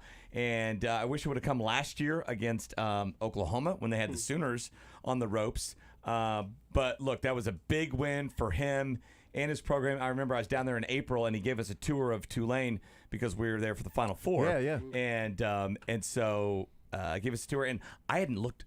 It was very quick getting there. I hadn't looked up their record. I just remember they were really good against Oklahoma. I'm like, all right, so bouncing off, coming off a good season last year. What are the prospects for this year? He's like, oh, no, we were 2-10, Mick, last year. We did not have a good season. I'm like, oh, I just based it on the Oklahoma game. He goes, yeah, you would think that. So for him to get to 3-0 and to get a Power 5 win, I hate that it came against K-State. But big one's there to go for it on his own 30 or whatever that was. Yeah, Tweeter hated that it came against K-State to get a 10-team money line parlay. K-State was the only one that ended up losing. Beards, what was your best from the weekend? My best from the weekend is the fact that KU has a better record than Mizzou and K-State through 3 weeks at football. At football. At football. American football. At American football. Oh. I didn't know. I haven't been watching college football this year. I stopped watching college football last weekend around the first quarter of some random game. Yeah. My best is the Browns losing late. That's my best. It's just Browns, Raiders. Hate to see it. All of that. There's everything. Josh, what was your best? I did consider Kevin Stefanski having his kid in a Deshaun Watson jersey standing behind him as they had that game choke away. But I don't know if you guys saw this, but the Denver Broncos this weekend, boy, do they have a heck of a game. So after that aforementioned fullback tight end option sort of thing with Andrew Beck, they were going to go out and 4th and still short. So what are the Broncos going to do? What's Nate Hackett going to do? Clearly a very clear-headed coach at this point early in his career. So they go out to kick the field goal. But it takes too long. So they take a delay of game on the field goal. They don't call it timeout. They take the delay of game. They were going to kick it from 54. They move back 5 yards to 59. And then they go out and they punt it. They punt it, even though that field goal attempt would have been 5 yards shorter than the attempt they had in Seattle. But this one would have been at Mile High. You have the thin air, Mr. Hackett. What are we doing? That's my best of the weekend. The Arizona Cardinals, on their touchdown, the last one before the 2-point conversion, got down inside the 5-yard line, and we're going to run a play, and the Raiders called timeout. Or it might have been the 2-point conversion. The Raiders called timeout. After the timeout, the Cardinals had a delay of game penalty, which moved them back 5 yards. Yes, and that was from the 2. That was so bad. I mean, after a timeout, you have a delay of. And honestly, the Raiders bailed them out. I don't know if they were going to get that snap off the first time around. They weren't. They were not. And then they got the. And then you see Cliff Kingsbury talking into the microphone and looking at his chart with like 11 seconds left on the play clock. I'm like, there's no way they're going to get this thing off. Come on, I'm a Cardinals fan here. Let's go. We'll take a timeout. Wrap up the show next. Take the show with you by listening live on 810WHB.com, in the 810 mobile app, or by subscribing to The Zone wherever you get your podcasts.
The Zone with Jason Anderson. I'm good at enjoying myself. Weekdays from 10 to 2 on Sports Radio 810 WHB. All right, that'll do it for this Monday edition of the show. Thank you, Mick. Appreciate it as always, man. He's presented by Kona Big Wave Golden Ale. I love to be presented. Yeah. And I love to be here. I love to be talked to. My mom said she liked your shirt. And you are seen? Yeah, I saw it on the video streams. You're seen. Don't worry, I see you. Tell your mom I see like you, her. Mick. She knows. Yeah, she does. She knows. All right, I'm going to go ahead and head out a few seconds early here. That's okay. I'm going to pack up. I got a therapist appointment to get to. I don't think we've really emphasized enough that up by 13 with a minute and a half to go, that Kevin Stefanski's kid was on the sideline with his dad. Kids. Yeah. And they ended up losing the game because they thought the game was over. Did you see what the Broncos Just kids did? were hanging out there on the sideline with them because the game was over. And they lost. What'd the Broncos do? Joe Flacco happened to Kevin Stefanski. Yeah. Unstoppable Can't force. spell elite without Flacco. Flacco. Knee in there. Dang it. Hey, Kansas City.